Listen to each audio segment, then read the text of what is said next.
baik yang menghimpunkan kita di tempat ini semuanya. Saya sangat bersuka cita ada di tengah-tengah saudara. Dan pada hari ini kita sama-sama lagi belajar kebenaran Tuhan. Karena kita semua adalah murid yang terus belajar, terus belajar. Saya percaya sudah pun nanti sampai kita ke Yerusalem baru, harus juga belajar. Karena Tuhan itu, saudaraku, tidak akan pernah berhenti-hentinya kita untuk mempelajari betapa baiknya Tuhan itu, betapa besar kasih-Nya kepada kita, kasih-Nya yang kekal, dan betapa dahsyat kuasa-Nya. Dan kita tidak akan pernah mengenal sepenuh-penuhnya.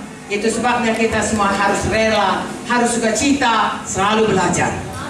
Dan hari ini kita belajar lagi. Amin. Saya mulai dengan satu cerita, saudaraku. Saya tidak begitu sering ke luar negeri. Sekali-sekali lah, ya. Hampir semua benua, saudaraku, di bawah Pak Munte. Lalu, saudaraku, kemanapun kami pergi, kami selalu sadar kami itu bukan orang negeri itu, tapi orang Indonesia. Haleluya. Kadang-kadang kita mirip dengan negeri itu. Misalnya kalau ke Malaysia, mirip, tapi tetap saya warga negara Indonesia. Amin.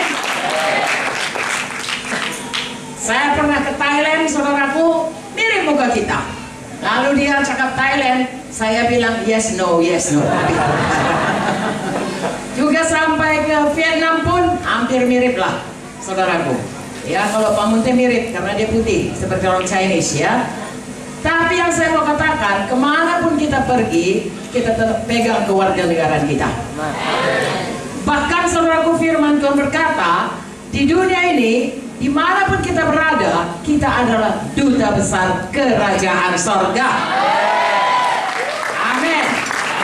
Jadi kalau kita pergi ke negeri manapun, sebenarnya di dunia ini kita duta besar kerajaan sorga. Dan kalau di negara Indonesia, kalau kita duta besar, kita akan menceritakan mengenai Indonesia, kebaikan-kebaikan, kehebatan-kehebatan yang paling tidak pariwisatanya, supaya orang datang ke Indonesia. Amin. Mengunjungi semua tempat-tempat wisata kita. Amin. Supaya banyak uang masuk kita, supaya makmur negeri kita. Kerajaan sorga kita ceritakan betapa baiknya Tuhan itu, betapa baiknya, dan Tuhan Yesus sudah berkorban untuk kita, sehingga orang-orang pun suka sama Tuhan Yesus, lalu datang kepada Tuhan Yesus, datang ke dalam kerajaan sorga, jadi warga negara kerajaan sorga. Haleluya. Kenapa saya ceritakan ini? Karena saya mau mengingatkan saudara, kita duduk di sini, saudaraku, di Duri ini, atau di Pekanbaru, atau di Tarutung, atau di Jambi, atau di Medan, yang datang kemari berbagai-bagai, atau di seluruh kota Riau. Walaupun kita ada dimanapun, biarlah kita sadar kita anak-anak Bapa Sorgawi. Ada tugas kita di dunia ini. Kita bukan kebetulan ada di dunia ini, atau di Provinsi Riau, atau di mana saja. Ada yang mengutus kita kemari. Haleluya. Dan kalau kita tidak kerjakan apa yang disuruh Tuhan yang mengutus kita itu, rugi besar. Tahukah saudara, ada banyak orang sudah pun lama dia hidup, tetap nggak tahu untuk apa dia hidup. Hari ini saya mau sama-sama kita melihat lagi, fokus lagi kepada apa sebenarnya maksud Tuhan dalam hidup kita. Haleluya. Supaya kita tidak, ya saya cerita lagi, dulu waktu zaman kami masih ada pemilihan radio, bintang radio, seriosa, hiburan, keroncong, dan lain sebagainya.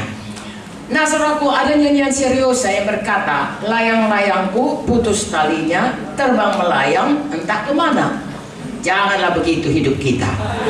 Terbang melayang entah kemana, asal makan, minum, tidur, kerja, makan, minum, tidur, kerja. Kita nggak tahu mau kemana.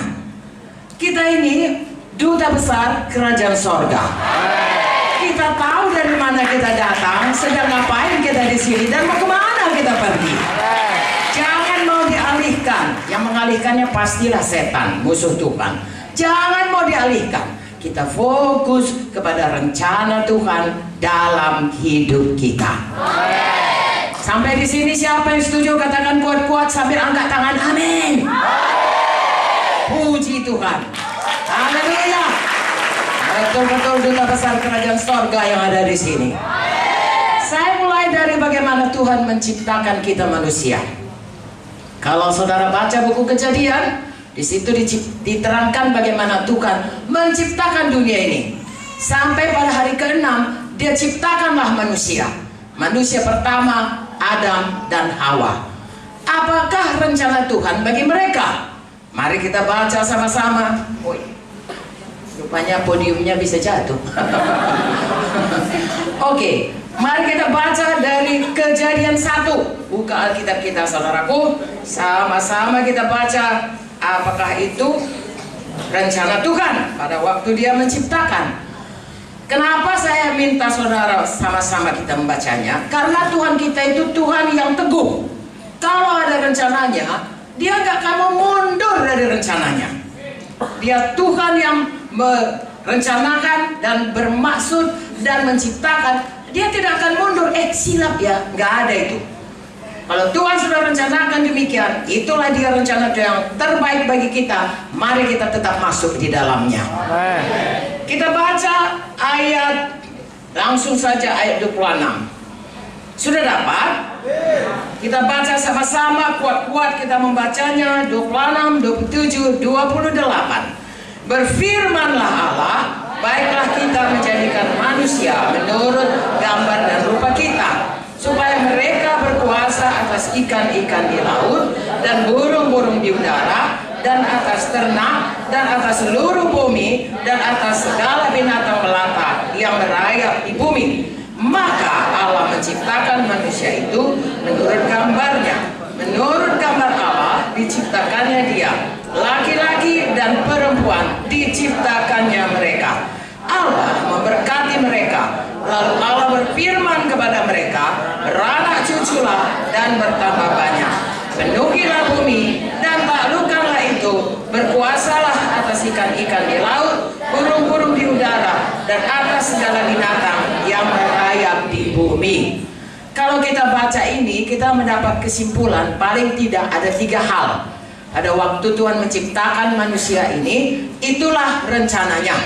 Apakah itu? Pertama, menciptakan kita manusia segambar dengan Dia. Tuhan itu mulia atau tidak? Mulia. Tuhan itu mulia. Makanya saudaraku, begitu mulianya manusia pertama, sampai Dia tabus pun tidak disadarinya. Apa itu tabus? Tanpa busana. Artinya kalau Alkitab berkata Dia telanjang, Dia tidak ada menyadari karena kemuliaan Allah itu menutupi ya Adam dan Hawa. Bagaimana sesudah dia berdosa? Kita membaca dalam Roma 3:23, semua manusia sudah berdosa dan kehilangan kemuliaan Allah. Begitulah Adam dan Hawa itu kehilangan kemuliaan Allah sampai dia sadar dia tidak berbusana. Saudaraku, ini rencana Tuhan bagi kita, segambar dengan Dia. Itu sebabnya ayat yang lain, Roma 8:29, Kolose 3 ayat 10, saudara cepat-cepat catat. Ya, dikatakan kita ini mau dipulihkan Tuhan kembali kepada rencananya. Makanya dikatakan kita berubah hari lepas hari, semakin hari semakin menjadi seperti Yesus, kembali lagi dari kemuliaan yang semakin besar. Catat lagi 2 Korintus 3 ayat 18. Hari ini saya mengajar, namanya seminar. Kalau khotbah itu saya saudara boleh nggak catat, sebaiknya dicatat juga. Tetapi kalau seminar tolong dicatat ya, karena ini namanya belajar. Dan yang kita pelajari adalah firman Tuhan. Catat saudaraku, Tuhan menciptakan kita yang pertama sekali segambar dengan Dia. Dan kita semua sudah tahu, yang hadir di sini tidak ada jiwa baru. Kita semua sudah tahu kenapa kita diselamatkan Tuhan. Karena kita sudah kehilangan kemuliaan Allah. Karena kita sudah berdosa. Semua manusia sudah berdosa. Roma 3:23. Upah dosa adalah maut, neraka yang kekal. Tetapi kasih karunia Tuhan dalam Tuhan Yesus adalah keselamatan kita. Itu sebabnya Tuhan mau sesudah kita selamat, kita kembali kepada rencananya. Tuhan tidak mau rencananya gagal.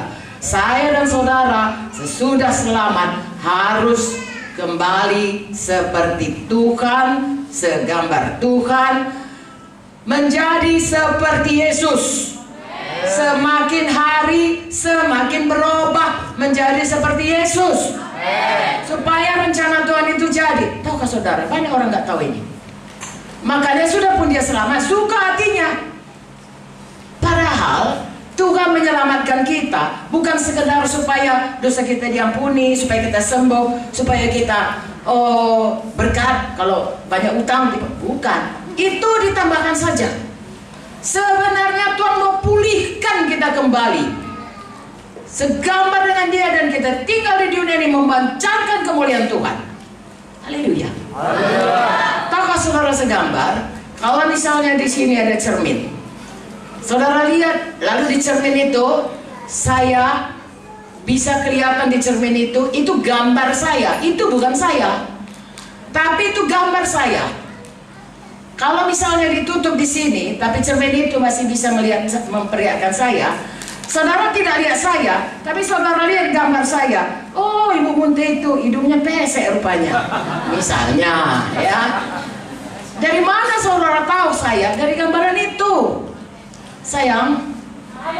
Dari mana orang tidak lihat Tuhan? Dari kita. Makanya kita harus berubah segambar dengan Tuhan, biar jangan salah orang melihat gambaran Tuhan di dunia ini. Amin. Dan itu mendorong hati kita supaya kita hari lepas hari mempermuliakan Tuhan dengan hidup kita yang dipulihkan Tuhan menjadi gambaran Kristus. Haleluya.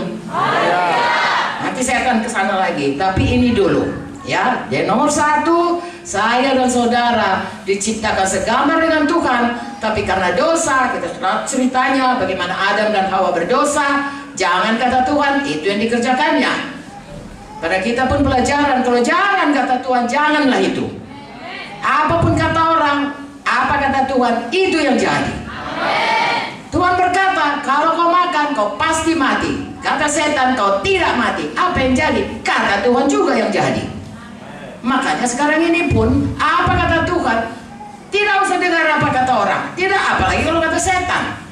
Bahkan kata hati kita sendiri pun, kalau kita tidak cocok, ikut sajalah apa kata Tuhan. Karena itulah otoritas tertinggi dalam hidup kita dan di seluruh muka bumi ini. Sebenarnya itulah otoritas tertinggi. Haleluya. Selanjutnya dikatakan berkuasa. Tuhan menempatkan kita untuk mengerjakan bumi ini dan berkuasa dari awalnya. Mengapa jadinya kita yang ditindas? Kadang ada banjir, kadang ada tsunami. Padahal bumi ini sebenarnya dimasukkan Tuhan. Betapa baiknya diciptakan hanya untuk 2 orang. Suruh baca hari pertama, kedua, ketiga, keempat, kelima, keenam, diciptakan Tuhan. Siapakah yang tinggal di situ? 2 orang aja, Adam dan Hawa. Begitulah baiknya Tuhan itu. Dan Tuhan mau seraku supaya manusia berkuasa. Dia menamai binatang-binatang, dia menguasai. Sebenarnya itulah kehendak Tuhan. Haleluya. Tetapi oleh karena dosa, sekali lagi oleh karena dosa, rusak itu semua. Tahukah saudara, kepada siapa kita patuh, itulah Tuhan kita hambanya. Ayatnya Roma 6, 16, 18. Ya, kalau kita seperti Adam Hawa, dia taat kepada apa kata setan. Jadi hamba setanlah dia. Tidak lagi dia berkuasa, setan dia berkuasa di bumi ini. Makanya pada waktu dicobai Tuhan Yesus dalam Matius 4, setan bisa berkata, semua aku berikan kepadamu. Mengapa dia katakan begitu? Karena sudah diserahkan oleh Adam dan Hawa pada waktu dia sebelum berdosa, dia disuruh Tuhan berkuasa. Pada waktu dia berdosa, dia menyerahkan kuasa, dia taat kepada setan. Hari ini saudaraku, saya dan saudara biar menyadari kita bukan lagi hamba setan, kita sudah hamba kebenaran. Kita sudah dilepaskan Tuhan. Ini hari-harinya KKR kemerdekaan untuk seluruh GKI di Indonesia. Dibicarakan atau diberitakan bahwa kalau Yesus memerdekakan, maka kita sungguh-sungguh merdeka. Artinya merdeka tidak lagi jadi hamba, tidak jadi budak. Kita merdeka dari Belanda. Mana bisa lagi Belanda menentukan hidup kita? Kalau dulu bapak saya masih zaman Belanda, saudaraku, waktu masih muda atau masih anak-anak, nggak bisa sekolah, kecuali opung saya itu dia pegawai dari pemerintah Belanda. Tidak bisa. Paman saya, dia bisa sekolah ke negeri Belanda, saudaraku, orang Karo pertama ke negeri Belanda, karena sepupunya itu pegawai di perkebunan dan dia mendapatkan nama atau izin melalui sepupunya ini. Dia diangkat menjadi anak angkat sepupunya yang jauh lebih tua dari dia. Lalu disekolahkannya. Walaupun uangnya dari opung saya, tapi opung saya nggak bisa disekolahkan. Tapi nama dia, karena dia pegawai pemerintah Belanda, maka dia, kenapa pemerintah Belanda buat begitu? Dengar baik-baik, itu politik. Kalau orang Indonesia pintar-pintar mau merdeka, suruh bayangkan, ya, Budi Utomo, saudaraku, dan lain sebagainya, itu semuanya sarjana-sarjana, insinyur, dokter andus, ahli ekonomi, semua itu yang memulai pergerakan kemerdekaan Indonesia. Makanya diperbodohnya semuanya orang Indonesia, dilarangnya sekolah. Itulah penjajahan, diperbudak. Sayang, dulu kita diperbudak setan. Efesus 2, 1-3. Sekarang kita sudah dipindahkan Tuhan dari kerajaan gelap, perbudakan setan, kepada kerajaan anaknya, kerajaan terang. Kolose 1:13-14. Suruh baca itu. Jadi saya bukan lagi budak setan, karena saya tidak lagi tunduk kepadanya. Saya sekarang hamba Yesus, hamba kebenaran. Dia Tuhan saya, kepadanya saya taat. Lalu Tuhan pulihkan kuasa itu. Haleluya. Makanya tanda orang percaya mengusir setan dalam nama Yesus, setan mesti pergi. Kalau kita belum selamat, tidak bisa. Tidak ada kuasa itu. Tapi sesudah selamat, Tuhan berikan kuasa. Nomor 1, mengusir setan dalam nama Yesus. Setan harus pergi. Dan di Pekanbaru kita cerita mengenai kuasa dari firman Tuhan. Tidak ada mustahil bagi kita yang percaya. Kalau dulu dibawa kutuk dosa, kalau sakit, saya mengalaminya, saudaraku. Tidak tahu betapa khawatirnya kalau sakit, sembuh enggak. Ada yang sudah dia obati pun mati juga. Tapi di dalam Yesus kita punya kuasa. Oleh bilur-bilur Yesus kita sudah sembuh. Dipulihkan Tuhan semuanya. Haleluya. Dan untuk memulihkan itu, Yesus sudah mati. Yesus sudah menanggung semua kutuk dosa. Galatia 3:13-14. Karena terkutuklah orang digantung di kayu salib, Yesus sudah mengerjakannya supaya kita bebas dari kutuk. Berkat Abraham dipulihkan kepada kita. Berkat yang dahulu sudah sediakan Tuhan, maka memerintah di bumi ini dipulihkan kepada kita. Haleluya. Hiduplah di dalam rencana Tuhan ini. Hari lepas hari bertambah-tambah berubah. Sayang, kalau kita sudah selamat, harus berubah. Amin. Kalau kita tidak berubah, itu pertama mungkin belum selamat. Kedua, kita itu manusia betul-betul manusia duniawi, manusia yang masih bayi-bayi rohani.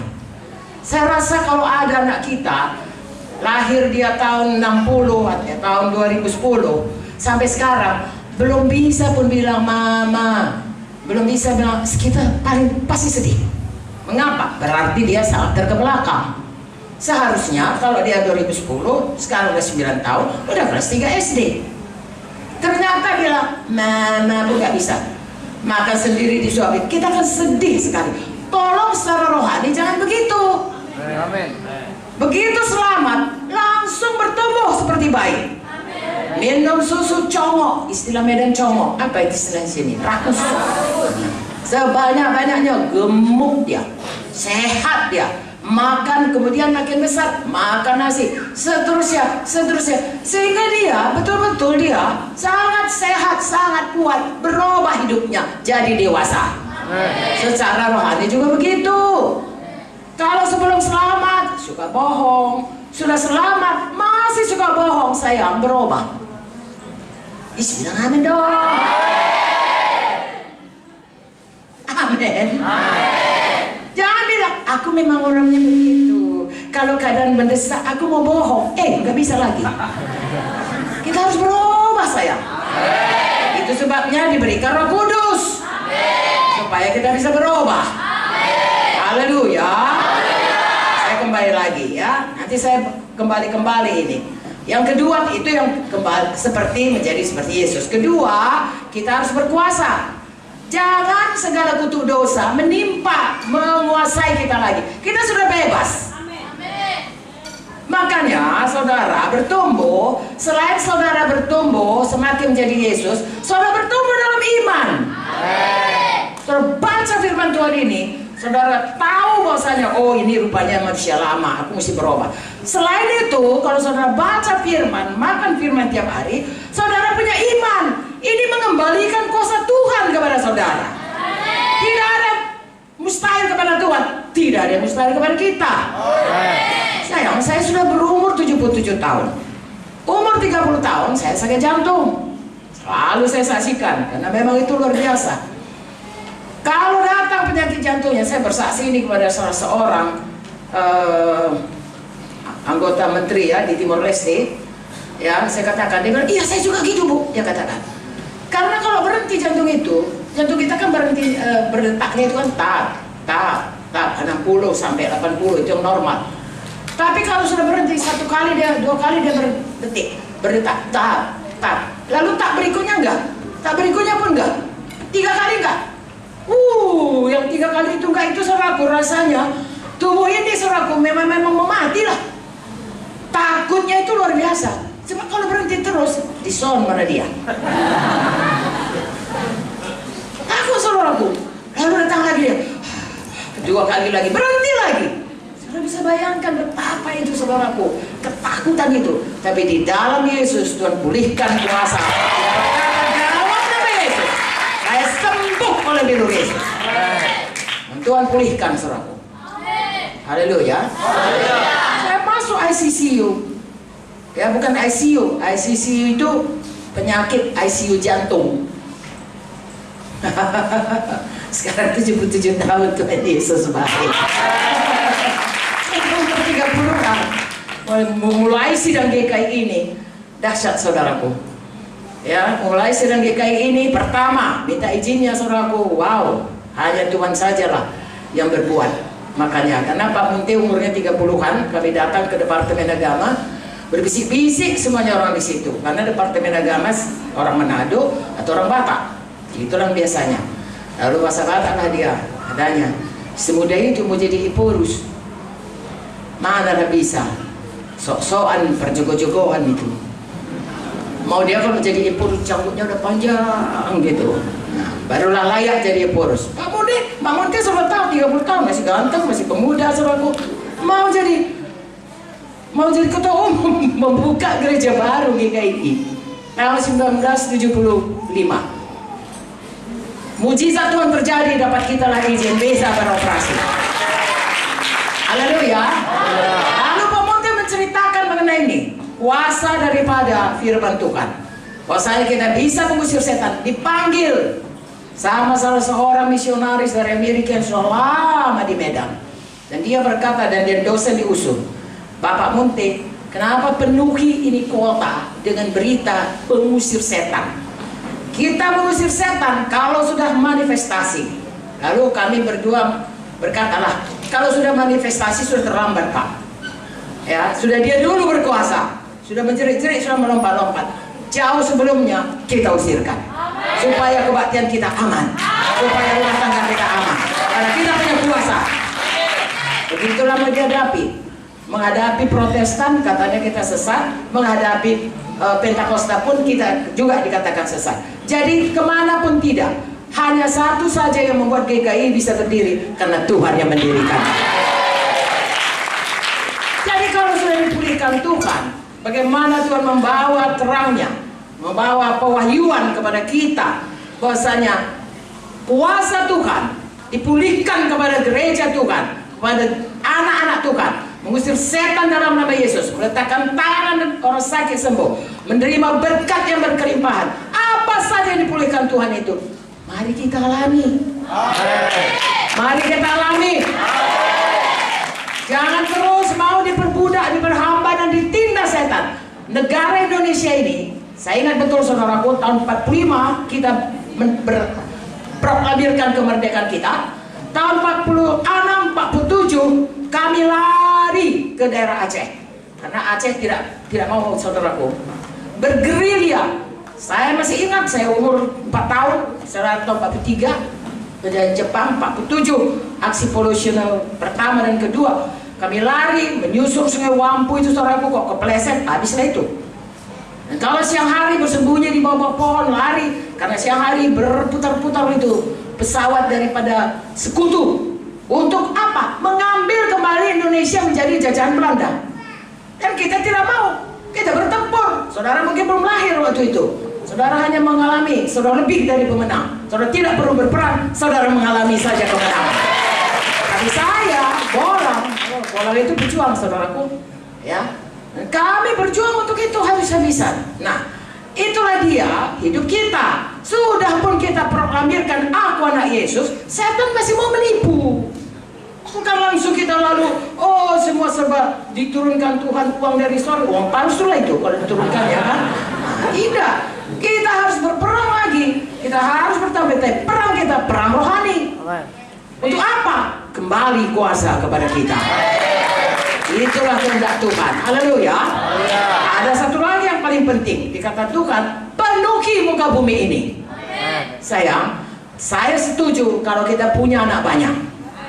Tapi tahukah saudara, berapapun anak badani kita, kalau dia tidak mengikut Yesus, kita tidak akan ketemu dengan dia di sorga selama-lamanya.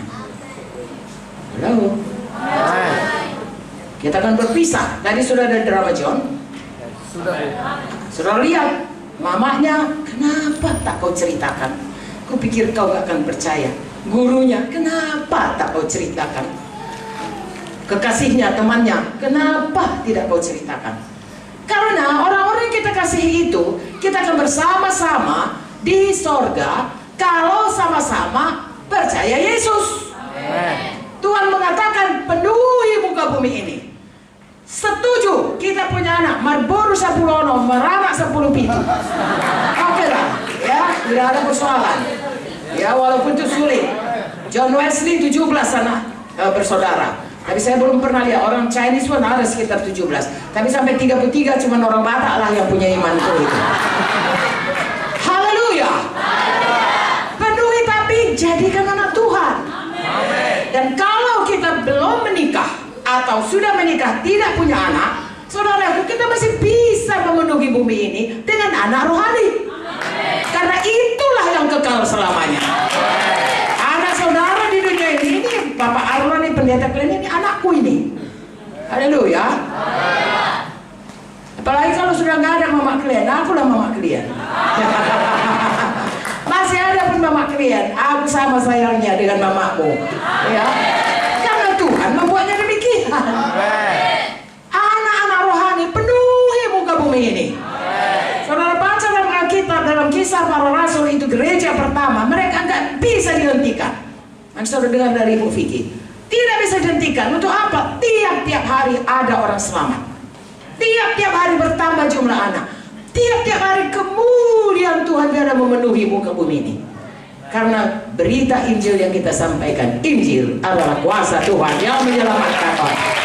Roma 1:6. Apakah itu? Supaya anak-anak keturunan orang benar memenuhi bumi ini. Jadi inilah rencana Tuhan. Sayang, kalau masuk Tuhan, sesudah kita selamat, dosa diampuni, nama di sorga, punya rumah di sorga. Kalau itu saja maksud Tuhan, saudaraku, tentu begitu kita selamat, matilah kita.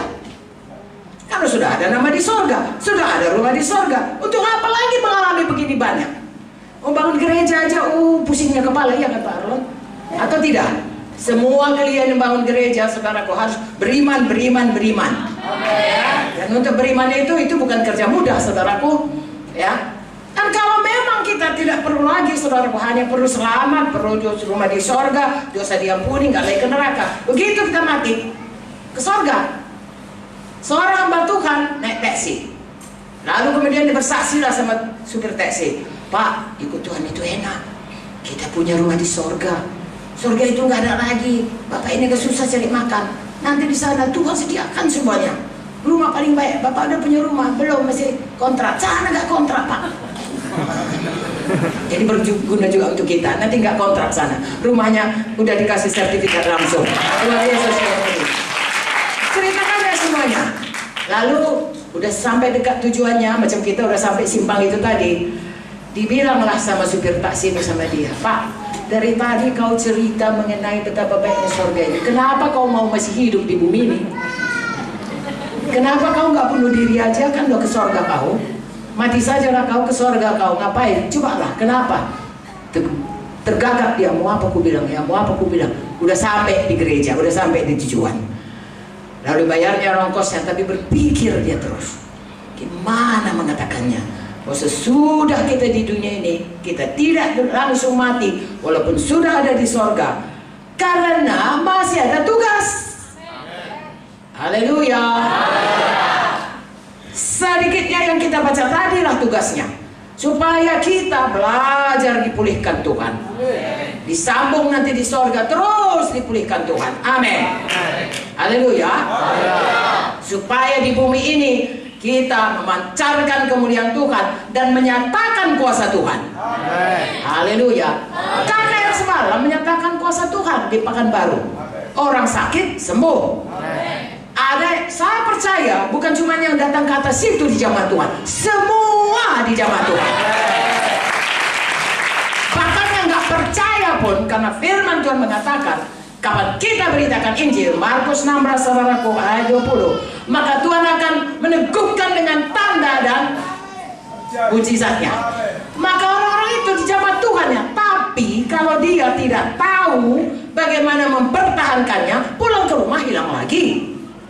Kalau dia tahu, punya iman, makanya Ibu Vicky terus-menerus menekankan mengenai iman. Walaupun di situ tidak kelihatan, seperti kata Ibu Joyce, seperti pohon yang besoknya baru kering, maka besoknya tambah kering, besoknya tambah kering, lalu sembuh dia. Haleluya. Kami banyak mendapat kesaksian begitu. Di waktu KKR itu dia nggak naik ke atas. Beberapa waktu kemudian katakan, ya saya sembuh waktu situ Bu. Waktu itu memang saya belum merasa, di tengah jalan saya rasakan sembuh penyakit saya. Atau besoknya dia katakan, saya bangun, kok udah bisa saya jalan.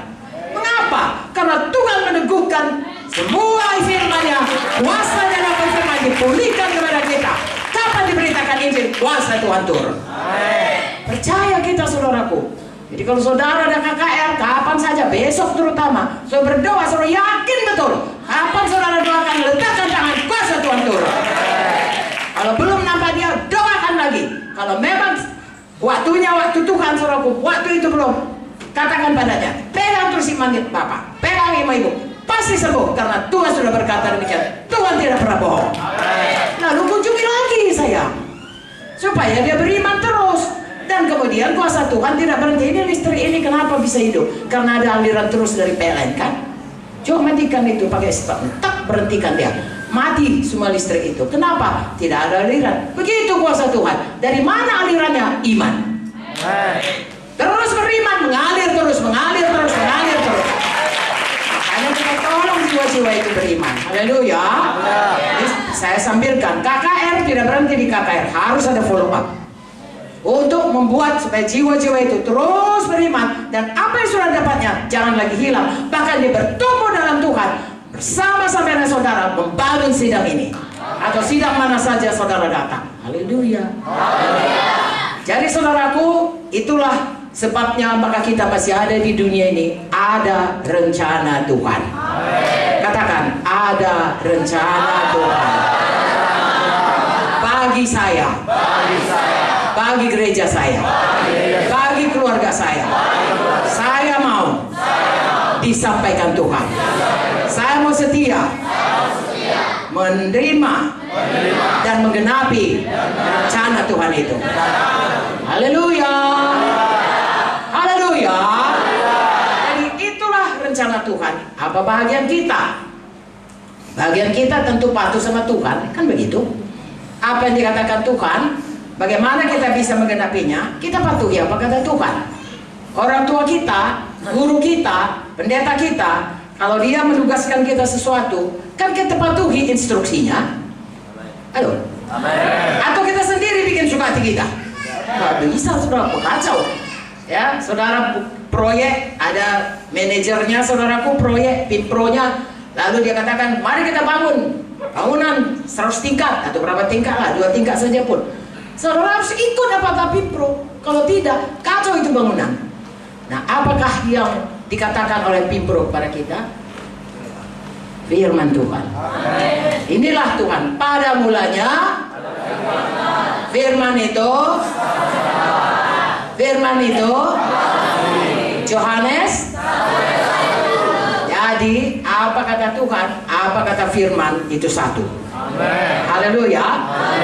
Dan kalau saudara baca dari awal sampai penghabisan, isinya adalah hendaklah engkau mengasihi Tuhanmu dengan segenap hati, dengan segenap jiwa, dengan segenap akal budi, dengan segenap kuatmu. Hendaklah engkau mengasihi sesama seperti dirimu sendiri. Apapun yang akan kita buat, itulah kuncinya. Haleluya. Haleluya. Baik secara pribadi, baik secara gerejawi, artinya sebagai anggota gereja. Saudaraku, secara pribadi, saya mulai mengasihi Tuhan dengan segenap hati, segenap jiwa, segenap akal budi. Bagaimanakah arti mengasihi? Siapa tahu? Arti mengasihi itu apa? Patuh. Mari kita buka 1 Yohanes 5. Aku mengasihimu, tapi nggak mau patuh kita sama orang tua. Itu nggak betul, saudaraku. Kalau kita mengasihi, artinya patuh, terutama mengasihi Tuhan. 1 Yohanes 5 ayat 3. Betul? Mari kita baca. Kalian punya proyektor? Oke, tidak usah. 1, 2, 3. Sebab inilah kasih kepada Allah, yaitu bahwa kita menuruti perintah-perintahnya. Perintahnya itu tidak berat. Coba baca sekali lagi.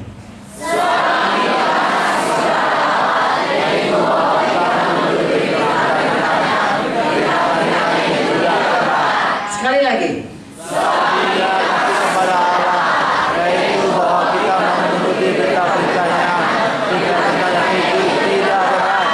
Siapa yang sudah hafal? Oke, sekarang baca sekali, lalu tutup mata hafal. 1, 2, 3.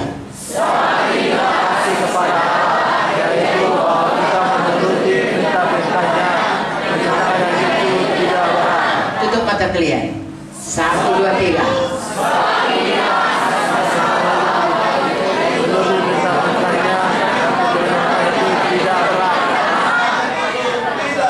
Kenapa saya suruh hafal? Supaya tinggal dalam hati kita.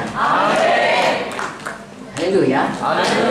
Yang tinggal dalam hati kita, sebagaimana kita berpikir, sebagaimana kita percaya, begitulah kita. Lihat pada saya. Kalau dalam hati kita ini jahat, kita akan jadi orang jahat. Kalau hati kita ini najis, kita akan jadi orang najis. Tapi kalau hati kita ini baik, kita akan jadi orang baik. Bukan Amsal berkata, sebagaimana seorang berpikir, sebagaimana ada dalam hati orang, begitulah dia. Itulah yang akan diperbuatnya, itulah yang akan keluar dari mulutnya. Tahukah saudara, hidup kita ini, apa yang kita keluarkan, apa yang ada dalam hati, apa yang kita keluarkan, apa yang kita berbuat. Kalau kita membiasakan diri, mempunyai gaya hidup seperti firman Tuhan ini, ya, yaitu mematuhi firman Tuhan, mengasihi Tuhan dengan mematuhi firman Tuhan dan merasa firman Tuhan itu gak ada yang berat, maka begitulah gaya hidup kita. Dan ini tidak jadi satu hari, ini seumur hidup. Ada juga orang mengerjakannya sudah baik, setengah jalan berhenti, balik lagi suku hatinya.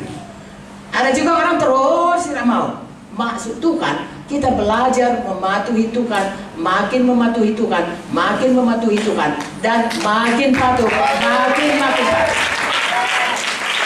Roma 12 ayat 2 berkata, baharui pikiran kita ini dengan firman Tuhan, supaya jangan seperti orang dunia.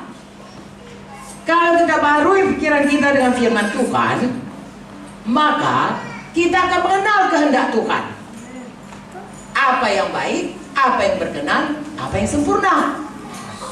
Kalau saudara baharui artinya firman Tuhan ini, ya, ini pelajaran 1 bulan dibuat dalam 1 kali seminar, ya.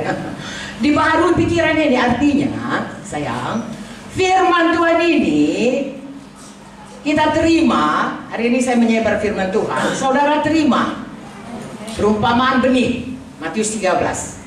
Ya, sesudah saudara terima, saudara dengar, saudara ngerti. Ini ngerti nggak kalian yang saya terangkan? Amen. Mengenai kita dipulihkan seperti semula, mengerti kan? Amen. Saudara ngerti, dan sesudah saudara ngerti, saudara sambut. Artinya saudara percaya. Amen. Saudara setuju. Amen. Sesudah itu saudara simpan dalam hati. Amen. Tidak kehilangan, itu jadi perbendaharaan yang baik. Dari perbendaharaan yang baik akan keluar perkataan yang baik. Amen. Dari perkataan yang baik, dari hati yang baik akan keluar perbuatan yang baik. Amen. Sebagaimana kita berpikir, begitulah yang akan kita lakukan. Saudaraku, kami kalau di kedokteran, kalau ada orang berkata, saya diperkosa, kami nggak percaya. Betul-betul nggak percaya. Karena Tuhan sebenarnya, ini bukan cerita Tuhan ini, karena secara ilmu kedokteran, setiap wanita bisa mempertahankan dirinya tidak diperkosa kecuali bawah ancaman, mau ditikam atau mau ditembak. Tapi kalau biasa-biasa bisa mempertahankan diri. Memangnya dari hatinya pun sudah ada najis, lalu dia melakukan perbuatan itu, kemudian ada untungnya dengan menuntut, dituntutnya. Makanya kalau forensik, itu namanya ilmu kedokteran kehakiman, kami tidak segera setuju kalau seorang wanita dewasa berkata dia diperkosa. Karena ada bagian, ada dibuat Tuhan sedemikian rupa sehingga kita mampu untuk tidak berdosa. Begitu juga dengan firman Tuhan tadi. Kalau kita biasa suka patuh kepada Tuhan, setiap firman Tuhan kita sambut. Mazmur 1 berkata yang kesukaannya adalah firman Tuhan, Taurat Tuhan, yang merenungkannya. Orang seperti itu dia akan membaharui pikirannya. Dia suka firman Tuhan. Siap disampaikan firman Tuhan, hai anakku, perhatikanlah perkataanku, arahkanlah telingamu kepada ucapanku. Amsal 4, 22, 23, 24. Arahkanlah telingamu kepada ucapanku, jangan menjauh dari matamu, simpan itu dalam hatimu. Itu akan menjadi kehidupan bagi orang mendapatkannya, kesembuhan bagi seluruh tubuhnya, menjadi gaya hidup bagi orang mendapatkannya. Kalau dia belajar mengenai firman Tuhan, iman untuk sembuh, gaya hidupnya dia selalu beriman untuk sembuh. Kalau dia tidak pernah belajar firman Tuhan itu, dia tidak punya gaya hidup. Dia akan selalu minta doa dari Bapak Harlon. Besok sakit lutut, lusa minta doa, lusa lagi dia nggak punya iman, nggak ada gaya hidupnya percaya. Lusa lagi saudaraku, oh sakit lagi saudara pinggangnya, minta doa. Besoknya lagi saudaraku sakit lagi tungkinya, minta doa. Semua minta doa. Tapi kalau dia punya gaya hidup belajar firman mengenai kesembuhan, sekali dua kali oke, dia akan mempunyai kehidupan, mempunyai firman, mempunyai iman.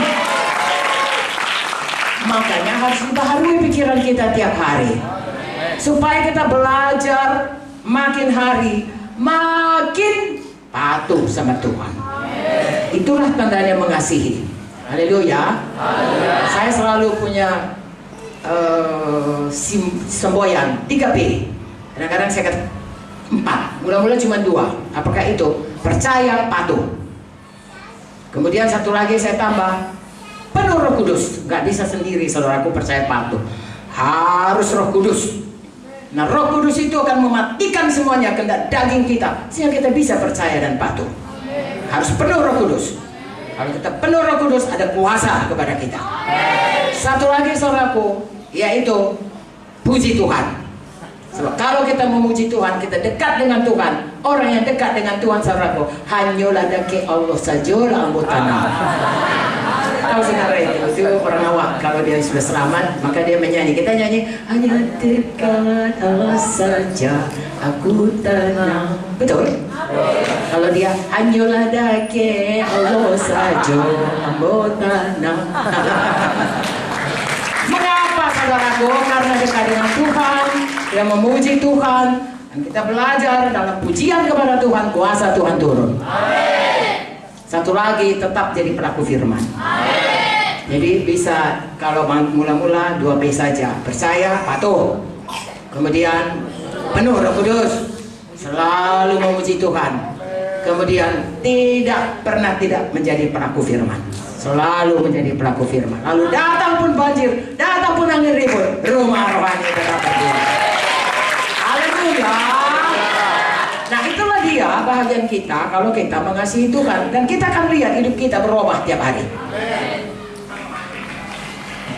Saudara tahu Yohanes 15, yaitu pohon carang yang melekat kepada lahan. Bagaimana carang itu? Dia pasti berbuah. Haleluya. Kalau dia batang anggur, buahnya anggur. Batang jeruk, batang pepaya. Kalau dia batangnya Tuhan Yesus, buahnya ya karakter Kristus. Buah Roh Kudus. Ayo, apa itu buah Roh Kudus? Kasih,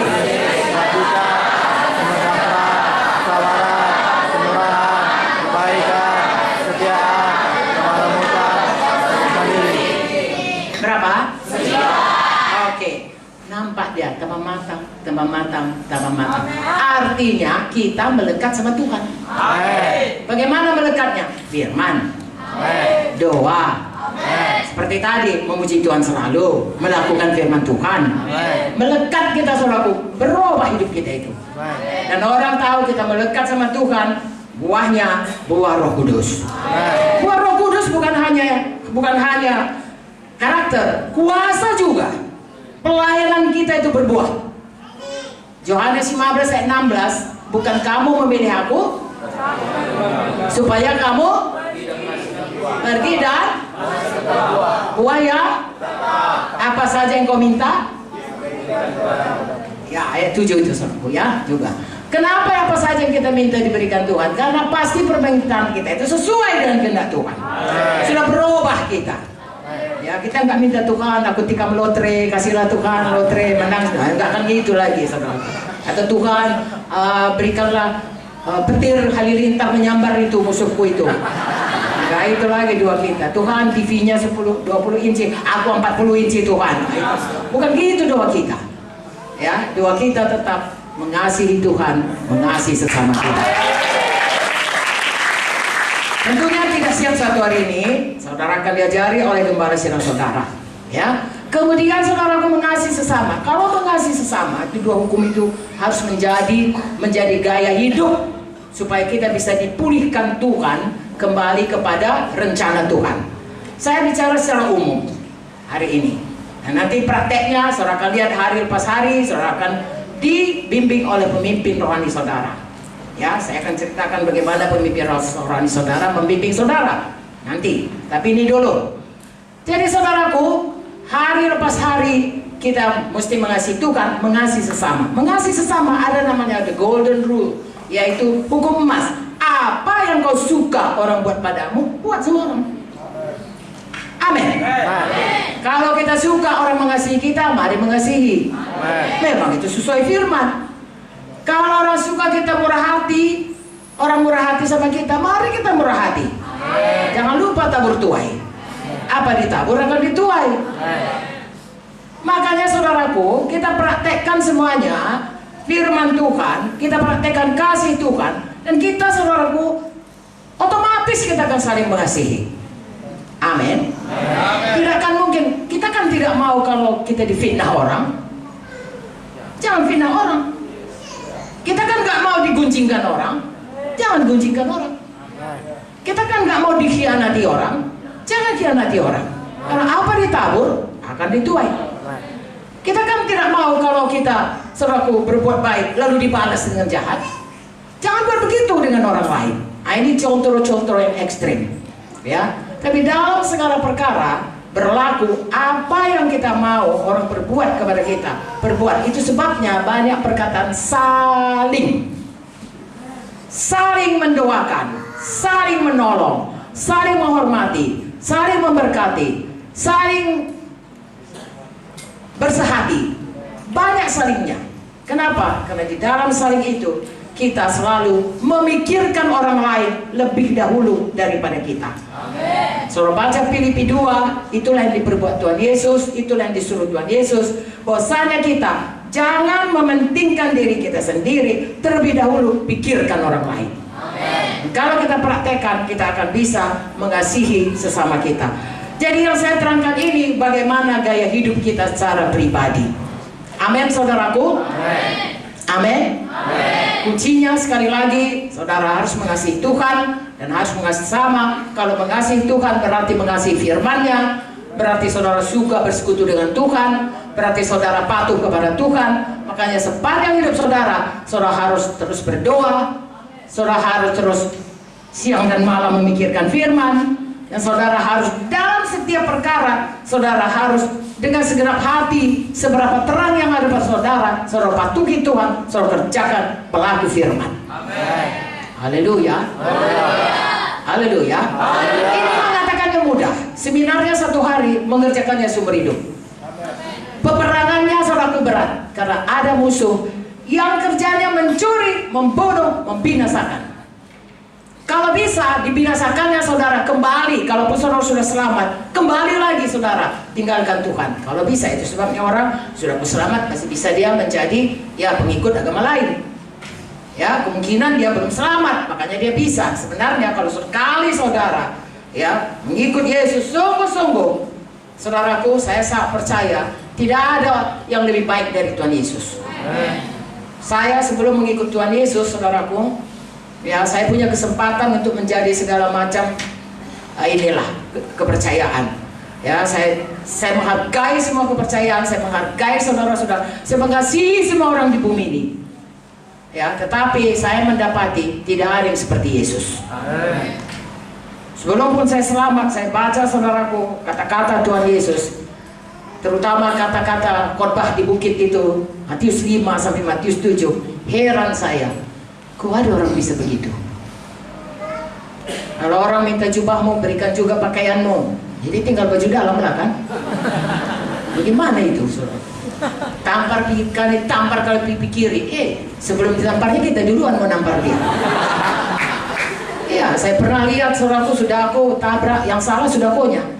Karena itu udah lampu hijau. Dia terobos, dia tabrak beca itu. Turun dia, dimakinya tuh beca itu. Bukannya dia minta maaf, dia pula yang marah. Dia bilang, apa kau? Saya pikir, ya, saya pikir di mana ini semuanya ini? Ya, kasih itu tidak ada satupun lagi berlaku. Itu di jalanan, kadang-kadang di gereja juga. Ya, masuk kita baik, lalu dipelintir cakap kita itu. Sesama anak Tuhan. Tuhan bilang jangan menghakimi, jangan menghina. Diamlah kita saudaraku. Apapun katanya, diam kita demi untuk persatuan. Tetapi lagi-lagi siapapun itu saudaraku, hukum Tuhan jangan sesat. Apa yang ditabur pasti dituai. Ya. Justru kita sedih karena saudara kita itu kalau dia tidak berjalan dalam roh, dia akan menuai hal-hal yang tidak baik dari kelakuannya. Makanya kita terus memberitakan firman, terus menunjukkan seperti saya katakan tadi, mencerminkan bahwa Yesus itu baik. Mari kita sama-sama seperti Yesus, bertumbuh menjadi seperti Yesus, tanpa harus menghakimi, tanpa harus menjadi hakim ataupun menghina ataupun memecah tubuh Kristus. Karena Tuhan menyuruh kita satu tubuh. Ini lagi yang saya mau sampaikan. Tadi kita bicara mengenai pribadi. Sebagai seorang pribadi yang sudah diselamatkan Tuhan, yang tadinya adalah hamba dosa, sekarang hamba kebenaran, yang tadinya orang menuju neraka, sekarang sudah punya rumah di sorga. Saya punya tugas di bumi ini, bukannya supaya sekedar saya dapat rumah di sorga, tapi ada maksud Tuhan, supaya saya dipulihkan, memberi gambaran Tuhan dalam hidup ini. Kalau orang melihat saya, saudara baca itu dalam Kisah 11, pertama kali orang menyebut orang-orang Kristen di Antioch itu dengan nama Kristen. Mengapa? Karena hidupnya seperti Kristus. Berubah hidupnya. Sebenarnya itulah hakikatnya. Buku Kisah Rasul itu menceritakan sidang Tuhan, yang pola sidang Tuhan. Mereka disebut Kristen karena mereka menggambarkan kemuliaan Kristus. Apa yang dibuat Tuhan Yesus? Dulu saudaraku di rumah itu, pada zaman masih ada aniaya sama orang Kristen. Siapa saja kalau mau perlindungan, datang aja kau sama orang Kristen, pasti kau ditolongnya. Begitulah citra orang Kristen, orang yang sangat mengasihi. Saya pernah mendengar satu gereja, saudaraku, orang berkata, kau apa aja kejadian sama kau, pergi aja kau ke gereja itu. Bukan cuma kau diajarinya rohani, badani, apa kau pun ditolongnya gereja itu. Karena yang begitu, saudaraku, kita disuruh Tuhan mengasihi sesama, berubah hidup kita ini. Nah, itulah kalau secara pribadi kita harus menggambarkan, dan kita harus bukan orang yang ditindas lagi, tapi orang disuruh Tuhan memerintah di bumi ini. Mengapa memerintah? Lagi-lagi menggambarkan Tuhan kita adalah Tuhan yang menguasai, Tuhan semesta alam. Kita diciptakan segambar dengan Dia, dan Dia tempatkan di bumi ini untuk memerintah, untuk menyatakan Tuhan itu baik, Tuhan itu berkuasa. Dan orang mengikut Tuhan. Dan satu lagi, saya ulangi lagi, Tuhan menyuruh kita berbuat banyak. Sebagai pribadi, saya dan saudara harus jadi orang misi, jadi orang yang memenangkan sebanyak-banyaknya kepada Tuhan Yesus. Ada perintah agung untuk itu. Haleluya. Jadi saya ulangi lagi, sebagai orang Kristen kita punya visi, ya, kembali kepada rencana Tuhan. Kita mengasihi Tuhan dengan mematuhi Dia. Saudara ingat 5P itu, kita mengasihi sesama dengan hidup, saudaraku, selalu saudaraku, apa yang saling memberkati, apa yang kita mau, itu yang kita kerjakan kepada orang itu. Selanjutnya kita berubah, saudaraku, untuk menggambarkan kemuliaan Tuhan itu tidak bisa tidak berubah. Saya minggu lalu dengan minggu ini berubah. Saya rasa Pendeta Aaron bisa mengakui, hari waktu saya di Jambi, saya cerita juga mengenai ini. Tapi hari ini lebih banyak kan Aaron? Berubah. Bukan kalau di Jambi begitu, lalu di sini begitu juga. Seperti tape recorder, tidak. Makin hari kita makin diubahkan. Kami udah keliling Indonesia. Yang diberitakan cuma satu aja, Alkitab. Luar dari ini bahaya kan? Alkitab. Tetapi dari tiap ayat yang sama, Tuhan bisa memberikan kepada kita bertambah-tambah pengertian, bertambah-tambah perubahan dalam hidup kita. Amin. Dan itu bukan untuk saya saja, untuk kita semua. Ya ibu, itulah kerja ibu, membaca. Ada juga hamba Tuhan bilang, yalah ibu kan kerja Tuhan, kerja ibu hanya baca firman Tuhan. Ibu kan bilang, sayang, firman Tuhan Mazmur 1 itu bukan untuk saya, untuk kita semua. Berbahagialah orang yang tidak berjalan menurut nasihat orang fasik, tidak berdiri pada jalan orang berdosa, tidak duduk dalam kumpulan pecongkok, tetapi kesukaannya ialah Taurat Tuhan, yang merenungkannya siang dan malam. Ia seumpama pohon yang ditanam di tepi aliran air, yang selalu pasti berbuah pada musimnya, dan yang tidak layu daunnya, apa saja yang diperbuatnya berhasil. Semua orang suka ayat 3 ini. Apa saja dibuatnya berhasil, semua orang suka. Siapa yang suka apa saja yang kalian buat berhasil? Nah, saudara jujur, takkan ada selalu bilang, enggak lah bu, kadang-kadang berhasil, kadang-kadang enggak. Kalau ditanya jujur, semua kita mau, semua yang kita buat berhasil. Tapi ayat 2-nya berkata kesukaannya Taurat Tuhan. Ayat 1 berkata jangan berjalan menurut nasihat orang fasik. Jangan berdiri di jalan orang berdosa. Jangan bergaul dengan orang itu pun. Jangan duduk dengan kumpulan pencemooh, penggunjing, penggosip, slender. Apa itu slender? Fitnah. Ya, jangan di situ. Jangan pelintir cakap itu. Sekarang apa namanya? Ujaran kebencian, hoax, apalah itu semuanya. Jangan di situ sayang. Nanti tidak berlaku ayat 3. Sebab dalam Tuhan selalu ada. Ini akan jadi padamu kalau kau begini. Kalau kau hati-hati mendengarkan suaraku, sungguh-sungguh mengerjakan perintahku, maka engkau akan diangkat tinggi di atas segala bangsa. Berkat ini akan datang kepadamu. Coba saya tanya saudara, mana saudara pilih? Berkat datang kepada saudara atau saudara mengerjakan berkat?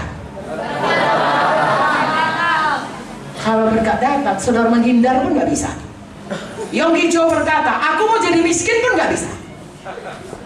Begitulah dia patuh kepada Tuhan jika Tuhan memang mencurahkan berkatnya. Kita mau miskin pun nggak bisa. Kenapa? Tuhan bisa percayai kita untuk memakai itu semua untuk memberkati dunia ini.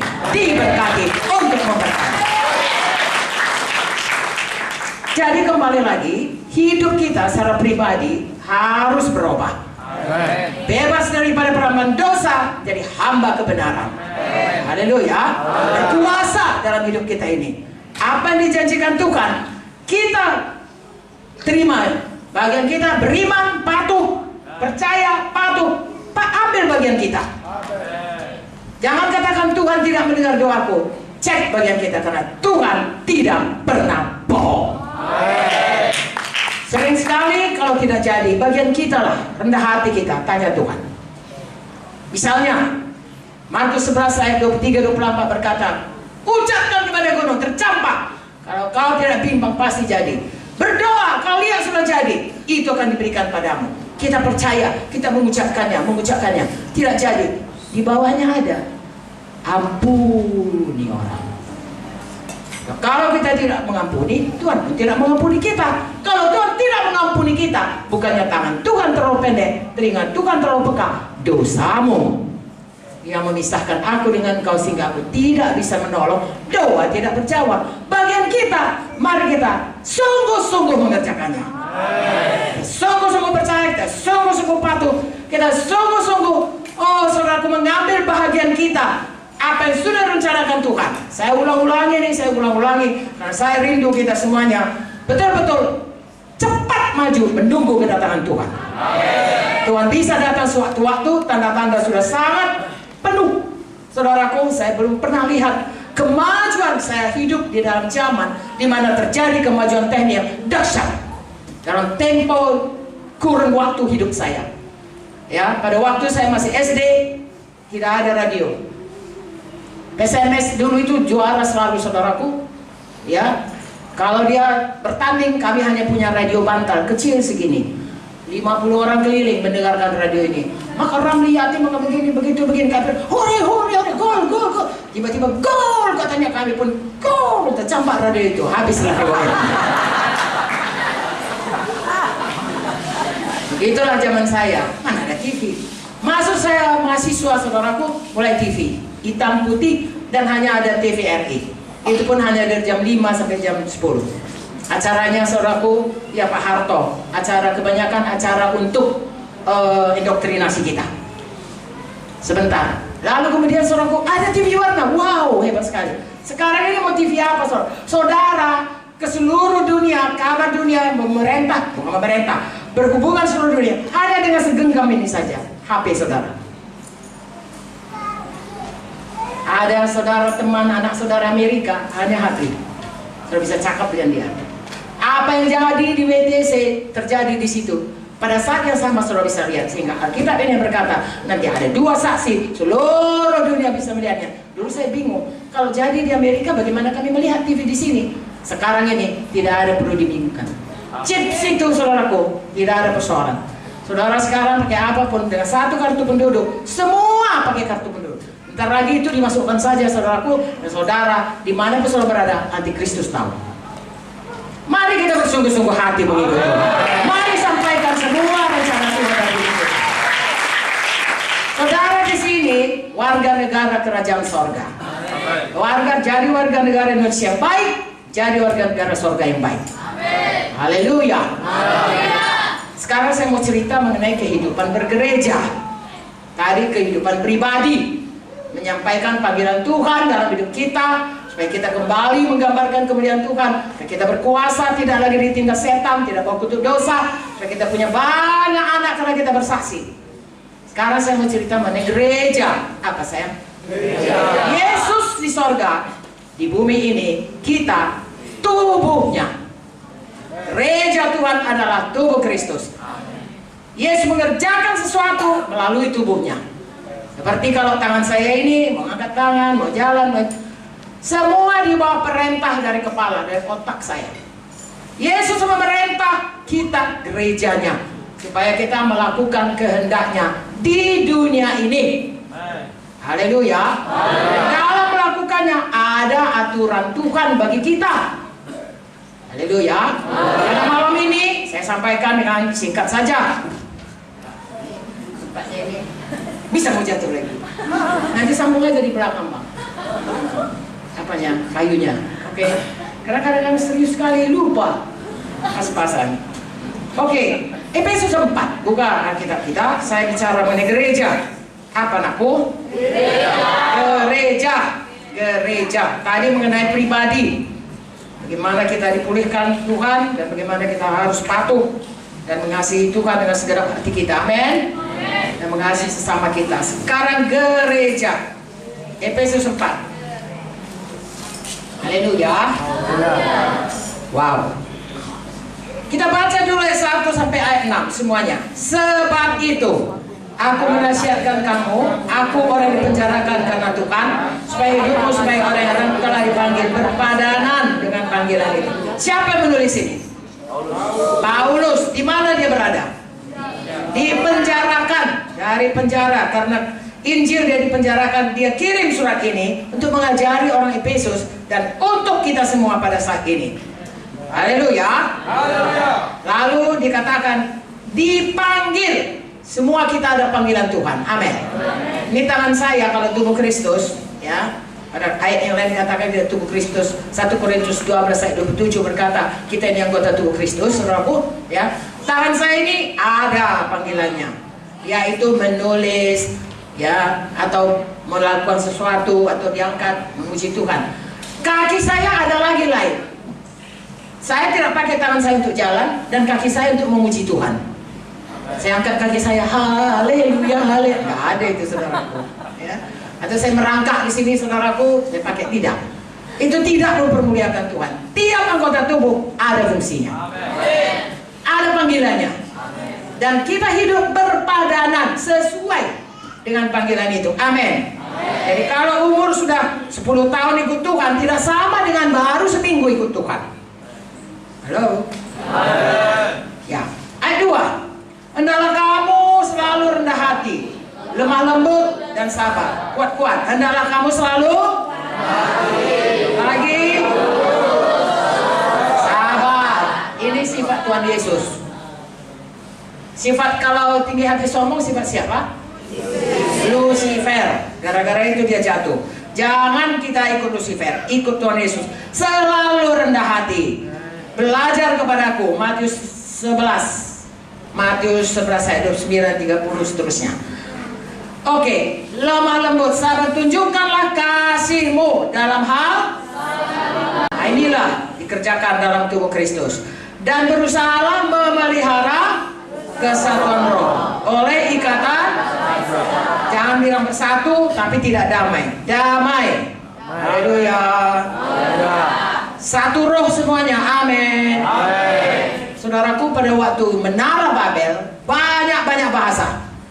Sebab kalau dia satu bahasa, satu bangsa, Tuhan berkata apapun direncanakannya pasti jadi. Tuhan pecah bahasanya.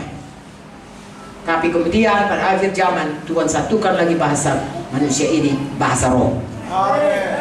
Makanya kita bisa bersatu. Oleh karena kita dipimpin oleh roh, maka dikatakan sini kesatuan roh, bukan satu baju seragam. Bukan, bagus baju seragam, tapi itu tidak bisa mempersatukan, belum tentu mempersatukan. Yang pasti mempersatukan kalau kita semua dipimpin Roh Tuhan. Satu tubuh Kristus, satu roh Tuhan. Sebagaimana kamu telah dipanggil pada satu pengharapan yang terkandung dalam panggilanmu. Satu Tuhan, satu iman, satu baptisan, satu Allah, satu dan Bapa dari semua. Allah di atas semua, oleh semua, di dalam semua. Amin. Harus bersatu. Apa sayang? Bersatu.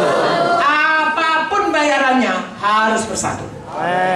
Tentunya kita berbagai-bagai. Ada yang sudah dewasa, ada kurang dewasa, ada yang sangat rohani, ada yang kurang rohani, ada yang punya pendapat yang satu, ada yang punya pendapat yang lain. Tapi Tuhan katakan harus ada kesatuan jemaat.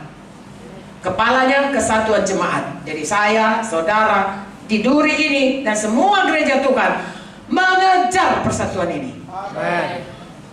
Filipi 2 mengatakan hal yang sama. Saya bacakan sajalah saudaraku, ya, karena ini mengenai Tuhan Yesus.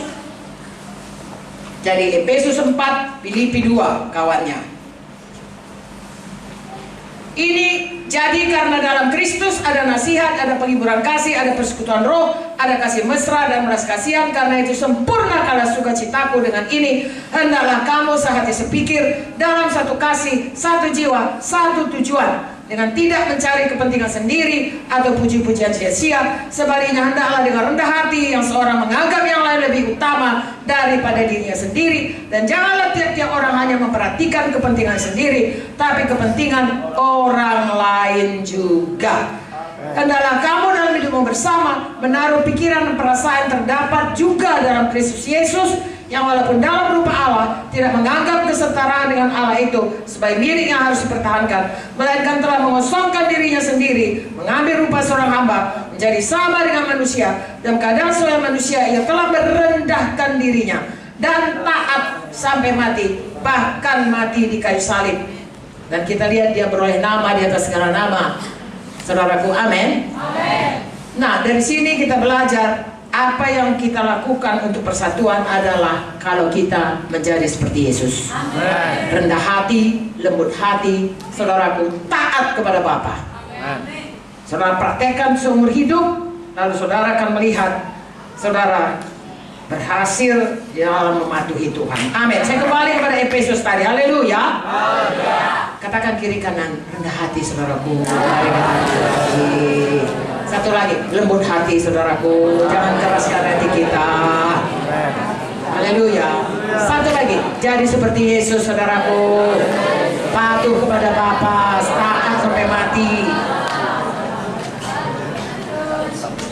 Tuhan Yesus Tuhan, tetapi dia tidak menganggap kesetaraannya dengan Allah, ya, untuk dipertahankan. Dia kosongkan dirinya, dia jadi manusia, bahkan diangkatnya semua dosa kita. Demikianlah kasih Kristus, sehingga dia rela menyerahkan nyawa menjadi ganti kita, korban untuk dosa kita. Saudaraku, itulah kasih Tuhan. Seharusnya kita begitu, supaya kita juga. 1 Yohanes 3:16 berkata demikian, kita pun rela mati bagi sama kita, apalagi untuk sekadar mengalah, untuk sekadar berbuat. Saudaraku, rendah hati bahagian kita, supaya tubuh Kristus tetap bersatu. Amin. Kemudian tiap-tiap tubuh Kristus itu ada karunia berbeda-beda. Tidak perlu bertengkar, tidak perlu cemburu, tidak perlu saling menghakimi. Yang penting kerjasama. Coba ulangi, tidak perlu, tidak perlu, tidak perlu. Yang penting kerjasama. Makanya ditaruh Tuhan pemimpin, supaya kita tahu bagaimana bekerja sama. Haleluya. Ayat 11 Efesus 4. Dialah Tuhan Yesus berikan baik rasul-rasul, nabi-nabi, pemberita-pemberita Injil, gembala-gembala, pengajar-pengajar. Fivefold ministry. Ini kepemimpinan dalam sidang Tuhan. 5 karunia yang berbeda-beda, 5 jabatan berbeda-beda. Rasul itu memulai sidang. Katakanlah misalnya Bapak Arlon di sini, dia mulai Duri, kemudian dia mulai lagi tempatnya, atau Bapak Sentosa, ya, dimulai dulu Ibu Hiloria, kemudian Bapak Sentosa kemudian menikah dengan Ibu Hiloria, lalu mereka teruskan, lalu dimulailah cabang-cabang saudaraku, baik di Pekanbaru, baik yang lain juga saudara dididik di SAR, saudara dari Pekanbaru diutus ke tempat lain. Nah, itu sebenarnya panggilan kerasulan, yaitu memulai satu sidang, diberikan Tuhan karunia untuk menjadi pemimpin, memulai satu sidang dan memulai lagi tempat lain dan menetapkan pemimpin-pemimpin di tempat yang baru itu. Halo? Tapi kita saudara disuruh nanti jadi saya rasul, gak ada gunanya itu. Yang penting kerjakan aja. Haleluya.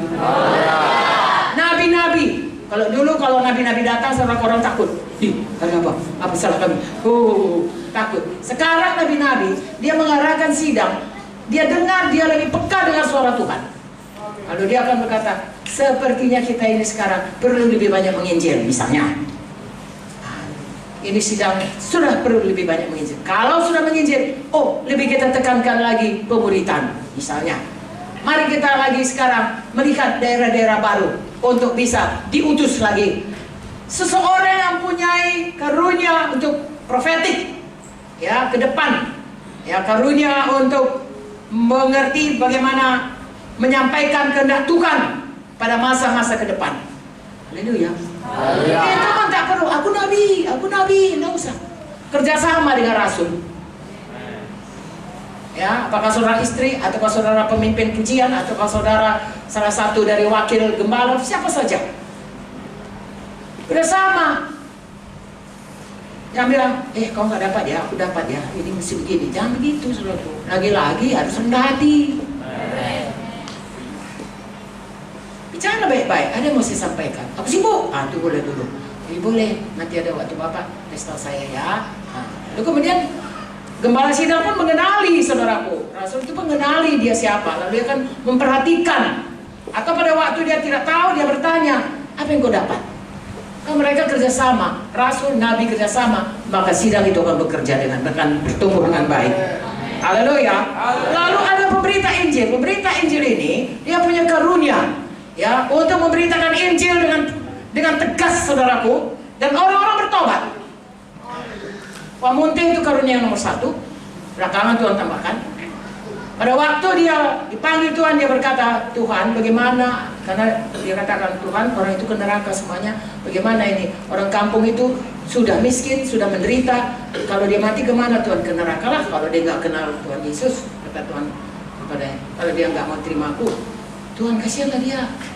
Udah miskin, udah kurus, berutang lagi, tengoklah itu ladangnya. Sering Pak Munte pergi ke daerah-daerah di mana ada tempat-tempat wisata. Kalau dulu kan nggak seperti sekarang ini, ada di sungai-sungai, di pantai-pantai begitu. Dia lihat miskin-miskin, semua nelayan miskin-miskin, itu petani.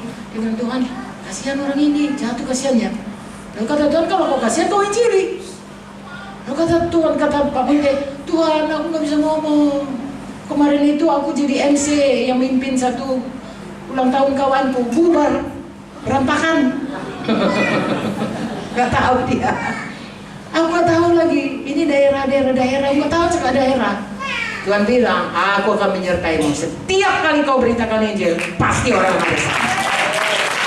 Sampai hari akhirnya bahkan di rumah sakit saya lihat Pak Munte, selalu ada orang bertobat. Itu penginjil saudaraku, ya.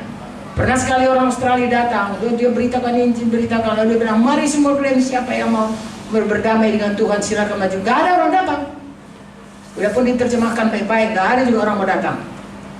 Kemudian, udah Ben sama kaulah balik, katanya, kasihnya sama Pak Munte mic-nya, ya. Lalu kata Pak Munte gini, ayo datang kalian, siapa terima Yesus? Orang datang.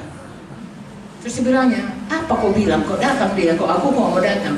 Oh, aku bilang gini, siapa mau tiket pre ke Australia silakan maju. Supaya dia tidak merasa tersinggung, dia tidak. Karena itu karunia saudaraku, panggilan penginjilan. Dan selain daripada dia menginjil lalu dinyatakan dengan kuasa dan tanda ajaib, satu lagi dia menggerakkan roh penginjilan. Saudara akan lihat kapan kemana dia pergi, orang mulai terbakar untuk menginjil. Saudara, pasti ada dalam satu sidang. Amen. Karena Tuhan melengkapi. Di sini dikatakan ayat 11, Ia memberikan dalam sidang itu. Dan kalau ada panggilan saudara itu, terima, kerjakan, jangan disimpan talentanya. malas aku menginjil, aku lagi sedang booming ini usahaku. Tolong saudaraku, ya, tidak ada yang lebih baik selain panggilan Tuhan. Amin. Pada waktu saya dipanggil Tuhan, saudaraku, untuk meninggalkan, saya bilang sama Pak Munte, Pak, saya tinggal berapa tahun lagi pensiun, ini lagi sedang saya dipilih jadi ketua daripada bagian ilmu penyakit darah dan lain sebagainya, saudaraku, sampai sekretaris daripada fakultas itu berkata, bodoh sekali kau, tidak mudah mendapatkan tempat seperti itu, kenapa kau pergi? Saya bilang, saya nggak mau korupsi waktu karena saya tidak punya waktu lagi, saya harus menolong keluarga saya, ya, dia nggak ngerti penginjilan, saudaraku, nggak ngerti bangun sidang, ya, tidak satu iman. Saya tidak bisa, saya harus pilih, dan saya pilih untuk menolong suami saya. Saya katakan, bodoh, semua bilang saya bodoh, saudaraku. Tapi saya tidak bodoh, saya orang paling bahagia. Sampai sekarang saya masih bisa memberitakan itu. Tapi saya mau katakan kepada saudara, kalau dipanggil Tuhan, jangan ragu-ragu, sambut panggilan itu. Tuhan manggil saudara ke pemimpin, bekerja sama dengan yang dipanggil Tuhan, jadi rasul, jadi nabi, jadi penginjil, dan ada lagi di sini jadi gembala. Gembala, saudaraku, sudah 99 masuk ke domba, tinggal satu, masih dikejarnya satu itu. Kalau nabi, kalau ada satu gitu nabi, biarin itu, bikin nanti masuk dia camir semuanya, rusak bikin yang lain, biarin itu kalau nabi. Tapi kalau gembala, mari gembala semuanya semua. Datang si bandel ini, udah patah kakinya pun, udah ini dia, mari nak katanya juga, dikunjungi juga, itu gembala, saudara. Ya, saudara kan pernah lihat itu gambaran Tuhan Yesus menggondong gembala, tandanya dia gembala yang baik. Ada hamba Tuhan mengatakan yang digendongnya itu karena memang berontak selalu, terpaksa dipatahkan dulu supaya bisa digendong. Jadi saudara, kalau Bapak Arlon atau siapa saja gembala siang mematahkan saudara, terima saja lah itu, saudara. Karena dia sayang kepada saudara. Haleluya. Kalau enggak, bagaimana dari jurang menggendong ke atas, lalu digendong, lalu saudara berontak, dua-dua jatuh ke jurang. Jadi saudara terpaksa tak sikit. Lalu saudara bawa aman kembali ke kandang, lalu dilayani lagi. Serahkan hidup saudara, digembalakan dengan baik. Haleluya. Dan pengajar-pengajar. Kalau pengajar-pengajar seperti ini udah capek pun saudara, tetap juga saya ajari. Kalau nanti saudara saya tanya, saudara nggak tahu, saya ulangi lagi dari mula.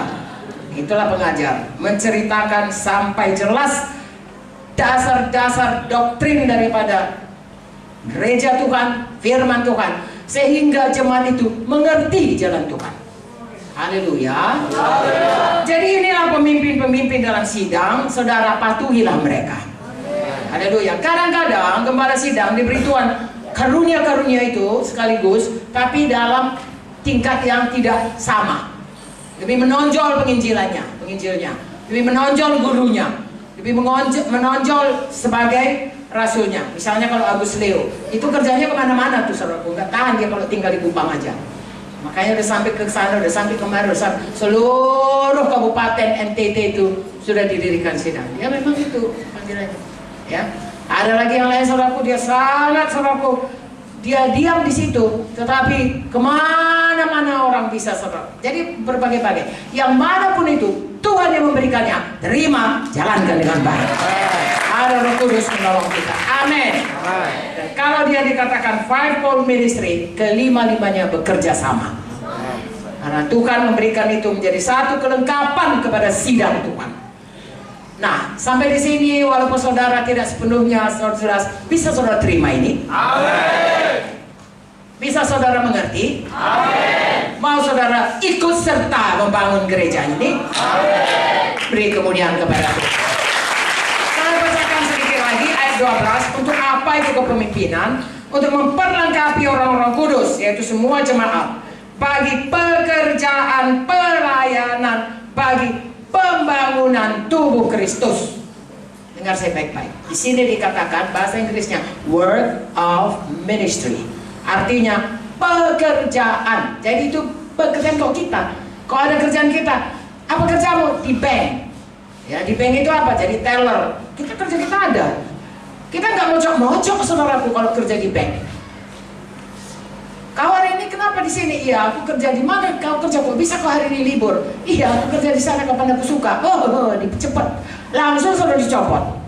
Cepat sudah dicopot, cepat sudah dipecat. Kenapa? Karena pekerjaan itu harus dikerjakan terus-menerus. Ada jam kerjanya, ada waktu kerjanya, ada kerjanya, dan harus dikerjakan dengan baik. Haleluya. Misalnya lah, tadi saya dibawa oleh Pak Abraham. Kalau di Pekanbaru saya dibawa oleh Bapak Sentosa, ya, yang nyupirin kami. Bapak Sentosa ini pekerjaannya, walaupun dia nyupiri saya, pekerjaannya bukan supir. Karena bukan tiap hari dia nyupirin orang. Dia hanya nyupirin karena saya dari Pekanbaru. Kerjanya yang tiap hari dia kerjakan adalah gembala sidang. Mengerti saudara bedanya? Jadi kerjanya nyupirin saya itu mocok-mocok. Jangan terbalik. Saudara, kalau pekerjaan saudara hamba Tuhan. Kalau saudara ada, katakanlah saudara punya ladang, itu mocok-mocok. Jangan saudara kerjakan ladang dari Senin sampai Sabtu, Minggu saudara khotbah. Itu mocok-mocoknya hamba Tuhan. Begitu juga dengan anak-anak Tuhan lainnya. Kalau saudara menjadi seorang, katakanlah PKS, saudara hanya datang hari Rabu, hari KKS, khotbah, kemudian habis itu saudara, ya kalau TKP saudara ikut, yang lainnya saudara tidak kerjakan. Ada waktu mengunjungi, nggak ada waktu nggak mengunjungi. Ada waktu mengincir, kalau nggak waktu nggak mau mengincir. KKS tetap tidak maju. Jangan gitu. Ini pekerjaan, pelayanan, ini job, work, kerja, profesi. Ada jam kerja, ada jelas kerjaannya. Kalau supir kerjanya nyupir. Kalau namanya pekerjaan pelayan di gereja, kerja di gereja. Ada tempatnya di gereja. Apakah sebagai, katakanlah sebagai penyanyi, worship, ada yang sebagai pembantu gembala, ada yang sebagai PKS, ada sebagai pendua syafaat. Masing-masing ada pekerjaannya. Jelas pekerjaannya itu. Dan dia mengerjakannya itu dengan waktu-waktu tertentu. Seperti band tadi masuk jam 8, keluar jam 4 sore. Tidak bisa suka hati saudaraku. Kalau PKS kapan? Ada yang ini, ada yang menguji, ada semua dikerjakan sungguh-sungguh. Mengapa dikerjakan sungguh-sungguh? Karena kita mengasihi Tuhan dengan segenap hati, segenap kalbu, segenap jiwa, segenap akal budi, segenap kekuatan kita. Pekerjaan itu dari Tuhan. Haleluya. Yang ditaruh Tuhan di dalam tubuh Kristus.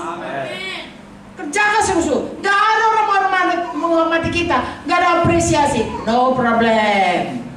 Ya, ingat aja, mahkota sudah menunggu di sorga. Tidak bisa dicuri oleh siapapun, dan itu kekal selamanya. Gak ada gaji, puji Tuhan. Disengsarakan atau difitnah orang, maju terus. Yang memanggil kita adalah Tuhan. Panggilan kita adalah Tuhan.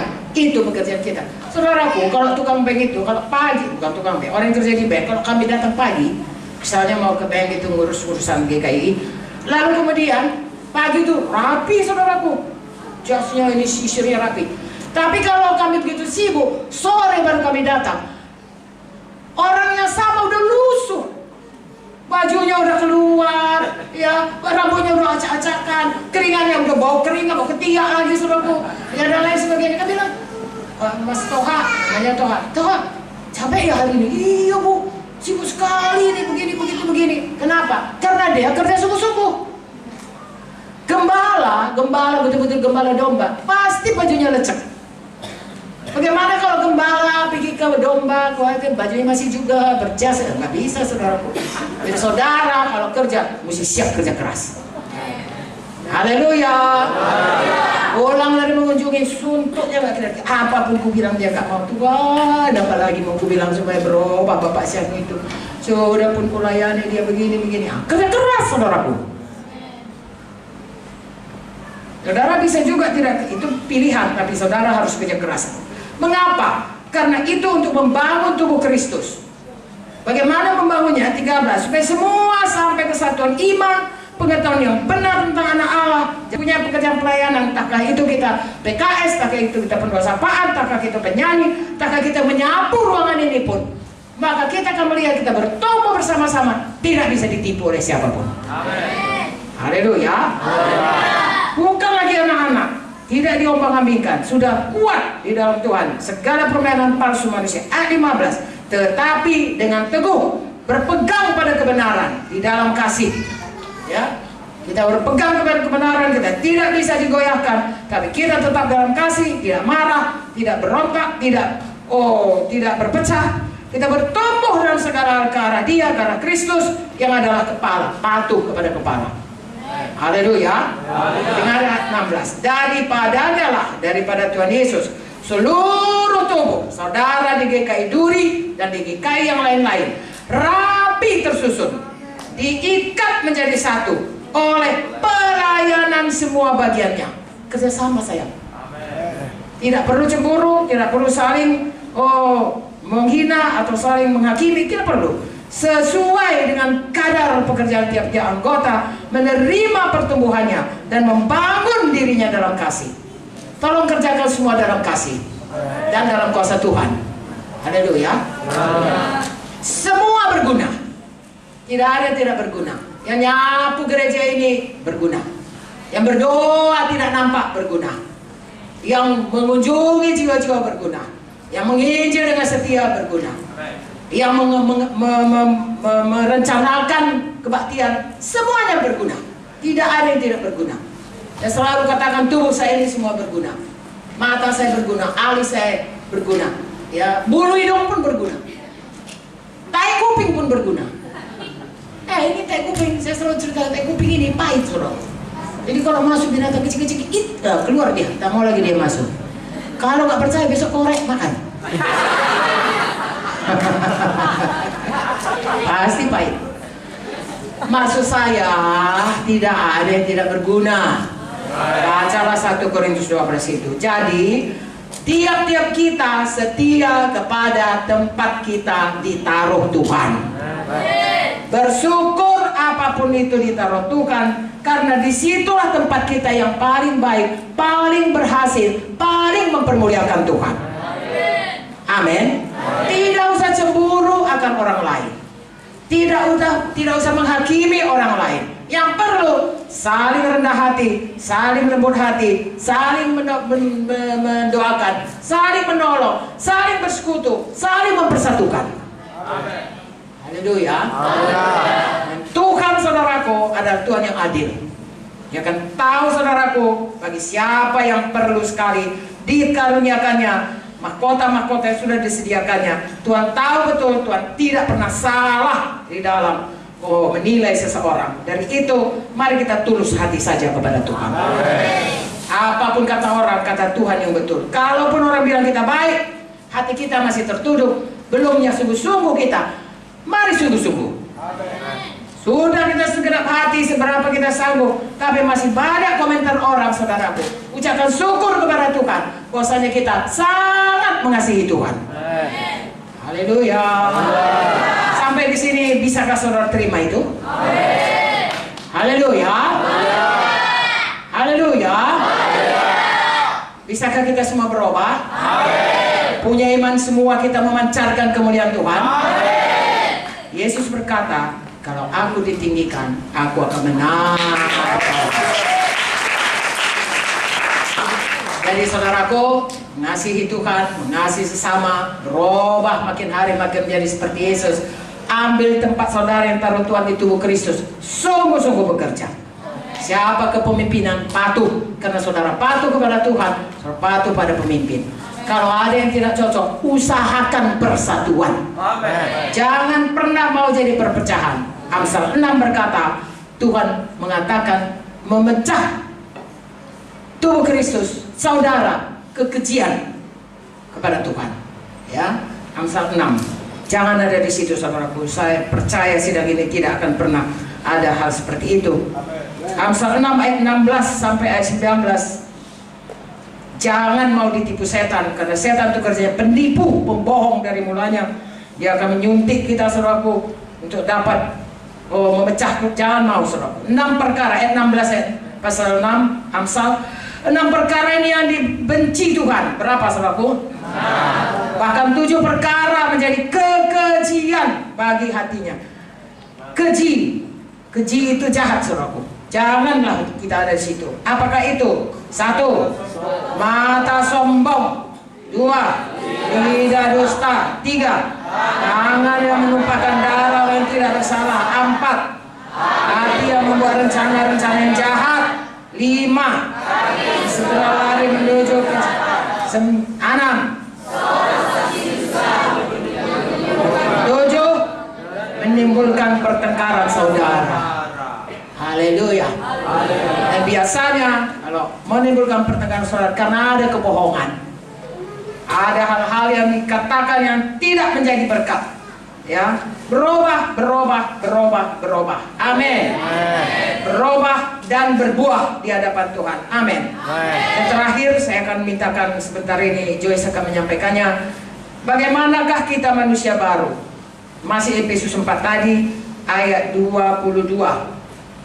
Inilah yang saudara praktekkan contohnya. Sudah dapat? Oke, yaitu bahwa kamu berhubung dengan kehidupan kamu yang dulu harus menanggalkan manusia lama. Tahu saudara manusia lama? Manusia lama itu hidup kita yang lama yang mempraktekkan dosa. Semuanya itu. Saya ini sebelum jadi dokter, saudaraku, baiknya saya mau menolong orang sakit. Tapi kalau ada orang parah sakitnya anaknya, saya kan bilang gini, Bu, Pak, ini anak bapak penyakitnya parah, ya, misalnya leukemia. Leukemia itu biasanya mati, saudaraku. Kita sudah usahakan semua obat. Ibu belilah, bapak belilah obatnya yang paling baik. Ini dia. Kalau tidak ada uangnya, dulu belum ada BPJS. Kalau tidak ada, paling tidak yang ini. Ya, inilah yang terbaik. Tapi Bu, hidup mati di tangan Tuhan. Kenapa saya bilang begitu? Bukan karena saya sayang sama dia. Saya takut kalau nanti mati saya dikejarnya. Karena di rumah sakit kalau anaknya mati, mana dokter? Anakku mati, dokter. Apa mati? Kenapa mati? Kita pun jadi kalang kabut, saudaraku. Udahnya kita bisa-bisa sebisa kita, nggak tidur-tidurnya kita menjaga anak itu. Tapi kalau namanya orang kematian, pasti kita mau dicekeknya. Jadi supaya ilmu selamat diri, ya, saya bukan karena mengasihi dia, tapi karena ilmu selamat diri, kepentingan diri. Hidup mati tangan Tuhan, ya Bu. Ini saya sudah berikan. Kita sudah berusaha, Bu. Kita manusia berusaha. Itulah, Bu. Tapi sesudah saya selamat, saya betul-betul mengasihi dia. Saya katakan, apalagi kalau dia orang Kristen. Ibu, ini memang kok kedokteran parah, tapi Tuhan Yesus bisa menolong. Oleh bilur Yesus, Ibu tahu Tuhan Yesus itu dia udah menebus kita, tapi dia berbilur-bilur.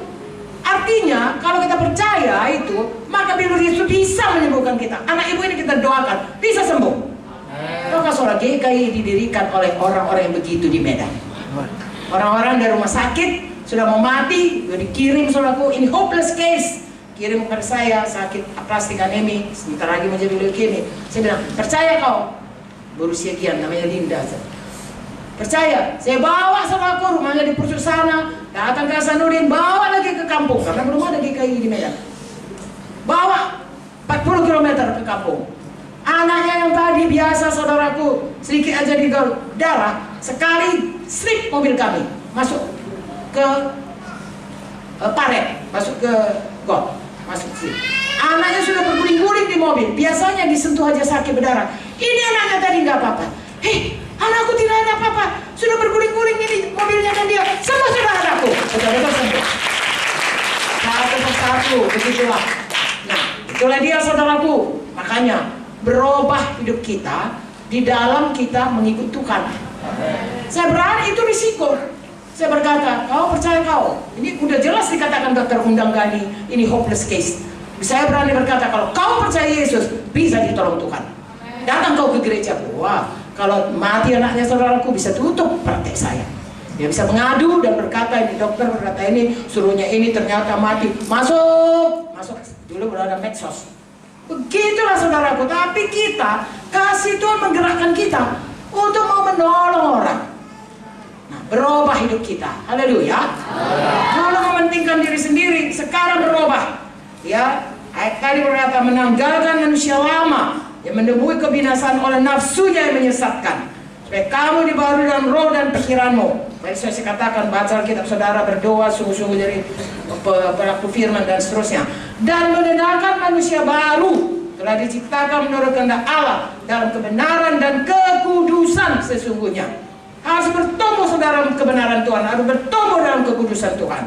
Makin hari makin kudus, makin hari makin berjalan dalam kebenaran. Katakan kuat-kuat aminnya. Amin. Contohnya 25 sampai 32. Kuat-kuat ayat 25. Buang dusta, berkata benar seorang kepada yang lain karena kita sama. Jangan lagi bohong. Penyelidikan dalam gereja Tuhan berkata 90% orang Kristen masih bisa bohong. Orang Kristen, termasuk hamba Tuhan. Jangan bohong. Katakan ya di atas ya, tidak di atas tidak. Saudaraku, bohong itu memberi kesan yang salah akan hal yang tidak benar. Artinya begini, saya pernah bertanya, Asiano, sudah datang kau? Sudah Bu, lagi di jalan. Dengar baik-baik. Saya pikir kau lagi di jalan, rumahnya di Medan Timur, ya, ini hamba Tuhan, ya pastilah 15 menit lagi udah sampai, karena naik kereta bisa nyelip-nyelip. 1 jam belum nyampe, lalu udah sampai sana. Tadi kau bilang sudah di jalan. Di mana ya? Di jalan dari kamar mandi Bu. Akhirnya mengaku dia. Jangan begitu sayang. Ya, memberi kesan yang tidak cocok. Kemudian dia bercanda, Bu, itu terakhir, takkan pernah lagi aku begitu. Bagus saya katakan. Tapi begitulah dia contohnya. Jangan bohong. Berkata benar, ya dan siap, tidak lebih dari itu. Nah, di sejahat. Oke, ada pelana, kuat. Apabila kamu menjadi marah, jangan berbuat dosa, jangan katakan kepada marahmu. 27. Iya, jadi kalau saudara marah, paling baik jangan marah, karena marah membawa pada kejahatan. Paling baik padamkan saja marah itu. Haleluya. Kita pun orang berdosa, 10.000 talenta dosa kita, diampuni Tuhan. 100 talenta dosa orang, ampuni sajalah saudaraku. Tidak usah marah. Sebab kalau kita marah terus, beri kesempatan kepada setan. Jangan lagi beri kesempatan. Kita sudah diberikan Tuhan kuasa, tidak lagi di bawah tindasan setan. Jangan beri kesempatan lagi kepada dia. Sehingga kita nggak tidur, sehingga kita jantungan, sehingga kita sakit mah gara-gara marah.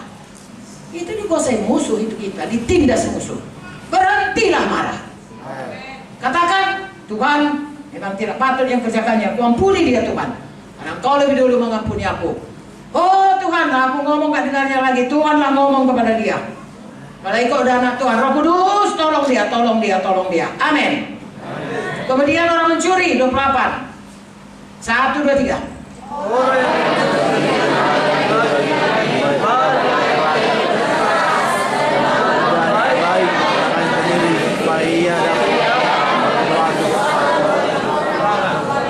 Saudara lihat bedanya. Kalau mencuri diambil nih orang punya. Kenapa? Biasanya karena malas. Makanya lebih mudah, lebih cepat mencuri daripada bekerja. Lebih cepat korupsi, itu pun mencuri. Kalau kerja keras, perlu waktu, kerja keras, mencuri mudah. Tetapi bertobat, karena hukum Taurat aja bilang jangan mencuri. Lalu dia berubah menjadi orang kerja keras. Jadi tidak cukup hanya berhenti mencuri. Berbalik menjadi orang kerja keras, diberkati Tuhan, memberi. Berbalik. Begitulah hidup kita semua.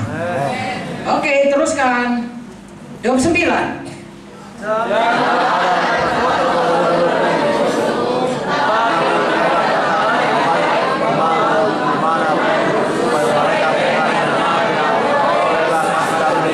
Oke, jadi perkataan keluar dari mulut kita, ya, ada buku diberikan Kak Joyce, madu atau racun. Keluarlah selalu perkataan baik, membangun di mana perlu. Yang mendengarnya beroleh kasih karunia. Bangun imannya. Haleluya. Ada jalan keluar persoalannya. Tadinya dia suntuk, menjadi beriman dia. Tadinya dia susah, menjadi mulai sukacita. Jangan terbalik. Perkataan kotor yang membuat dia macam kau itu penyakit gitu. Kulihat Bapak Siano 2 bulan mati dia. Ngeri itu saudara. Saya pernah dengar orang bilang begitu. Ada benjolan sedikit. Benjolan ini kanker kok rasa ini. Tadinya orang itu hanya pikir mungkin ada bisul, sekarang sudah takut dia. Gara-gara kenapa? Mulut yang tidak membangun, mulut mengeluarkan perkataan racun. Saudaraku, setiap kali lidah kita bicara, hidup mati dikuasai lidah kita. Siapa suka menggemakannya akan memakan Tuhan. Keluarkan selalu perkataan kehidupan, perkataan iman, perkataan membangun, perkataan berkat. Itulah manusia baru. Amin. Bukan mulut manis. Mulut manis lain lagi. Kurasa kau ini bisa aku menang jadi caleg ini. Ya, di daerahku itu rata-rata bisa aku bikin semua memilih kau. Tapi kau kasih dulu sama aku 1 miliar. Jaminlah. Betul, jangan main kau. Betul. Aku kan kenal orang di sini. Aku bilang pilih kau, pilih kau. Dikasihnya uangnya saudaraku. Langsung pada hari pemilihan saudaraku, gagallah itu masuk rumah sakit jiwa. Gak tahan saudaraku. Maka saudara asal setiap pemilu rumah sakit jiwa mempersiapkan ruangan dan dokter-dokter. Ya ditulis di TV saudara. Jangan di situ. Haleluya. Jadi saudaraku, mari kita lihat ayat 30. Janganlah kamu mendukakan Roh Kudus Allah yang telah memeteraikan kamu menjelang hari penyelamatan. Buang ini semua. 1, 2, 3. Ayat 31. Baca kuat-kuat. 1, 2, 3. Tunggu. Saya sudah mau siap. Ayat 31, 32. Sudah itu saya sudah siap. Jadi mari baca kuat-kuat. 1, 2, 3 ayat 31.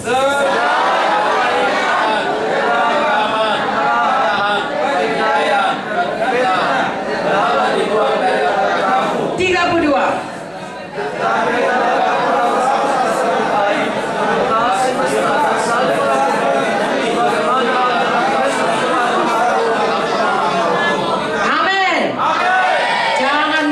Melainkan ramah. Haleluya. Penuh kasih mesra, saling mengampuni sebagaimana Allah dalam Kristus telah mengampuni kamu. Sekarang senyum dulu paling manis sama kiri kanannya. Sementara saya panggilkan Ibu Joyce. Senyum. Aku mengasihimu saudaraku. Mari kita bertumbuh bersama-sama. Kita pelihara persatuan kita. Kita membangun tubuh Kristus. Kaulah saudaraku. Di sini di dunia ini sampai ke sorga yang kekal. Satu lagi katakan, salam dulu kiri kanan, katakan kita duta Kristus, menceritakan, memancarkan kemuliaan Tuhan. Mari kita berkati satu dengan yang lain. Haleluya. Adakah saudara diberkati? Bisakah firman Tuhan ini mengerti? Bisakah kita mempraktekannya? Hari lepas hari kita terus bertumbuh, semakin bersatu, semakin maju, semakin menjadi kemuliaan bagi Tuhan. Angkat tangan kita semuanya. Haleluya. Bapa dalam sorga, berkati semua anak-anakmu, hamba-hambamu, gerejamu Tuhan. Tidak ada satu pun yang gagal dari panggilanmu. Semua menyelesaikan semua rencanamu dalam hidupnya. Semua menggenapi panggilanmu. Semua setia kepadamu. Semua hidup menyangkal diri Tuhan. Oh, untuk mengikut Engkau dengan setia. Semua penuh Roh Kudus. Supaya dengan Roh Kudus dia mematikan semuanya perkara daging manusia lama. Dan hidup baru dalam Engkau. Terus dibaharui. Sehingga menjadi seperti Yesus. Rencanamu bagi kami. Yaitu segambar dengan Engkau. Dan berkuasa Tuhan. Dan memenuhi bumi. Dengan anak-anak rohani kami.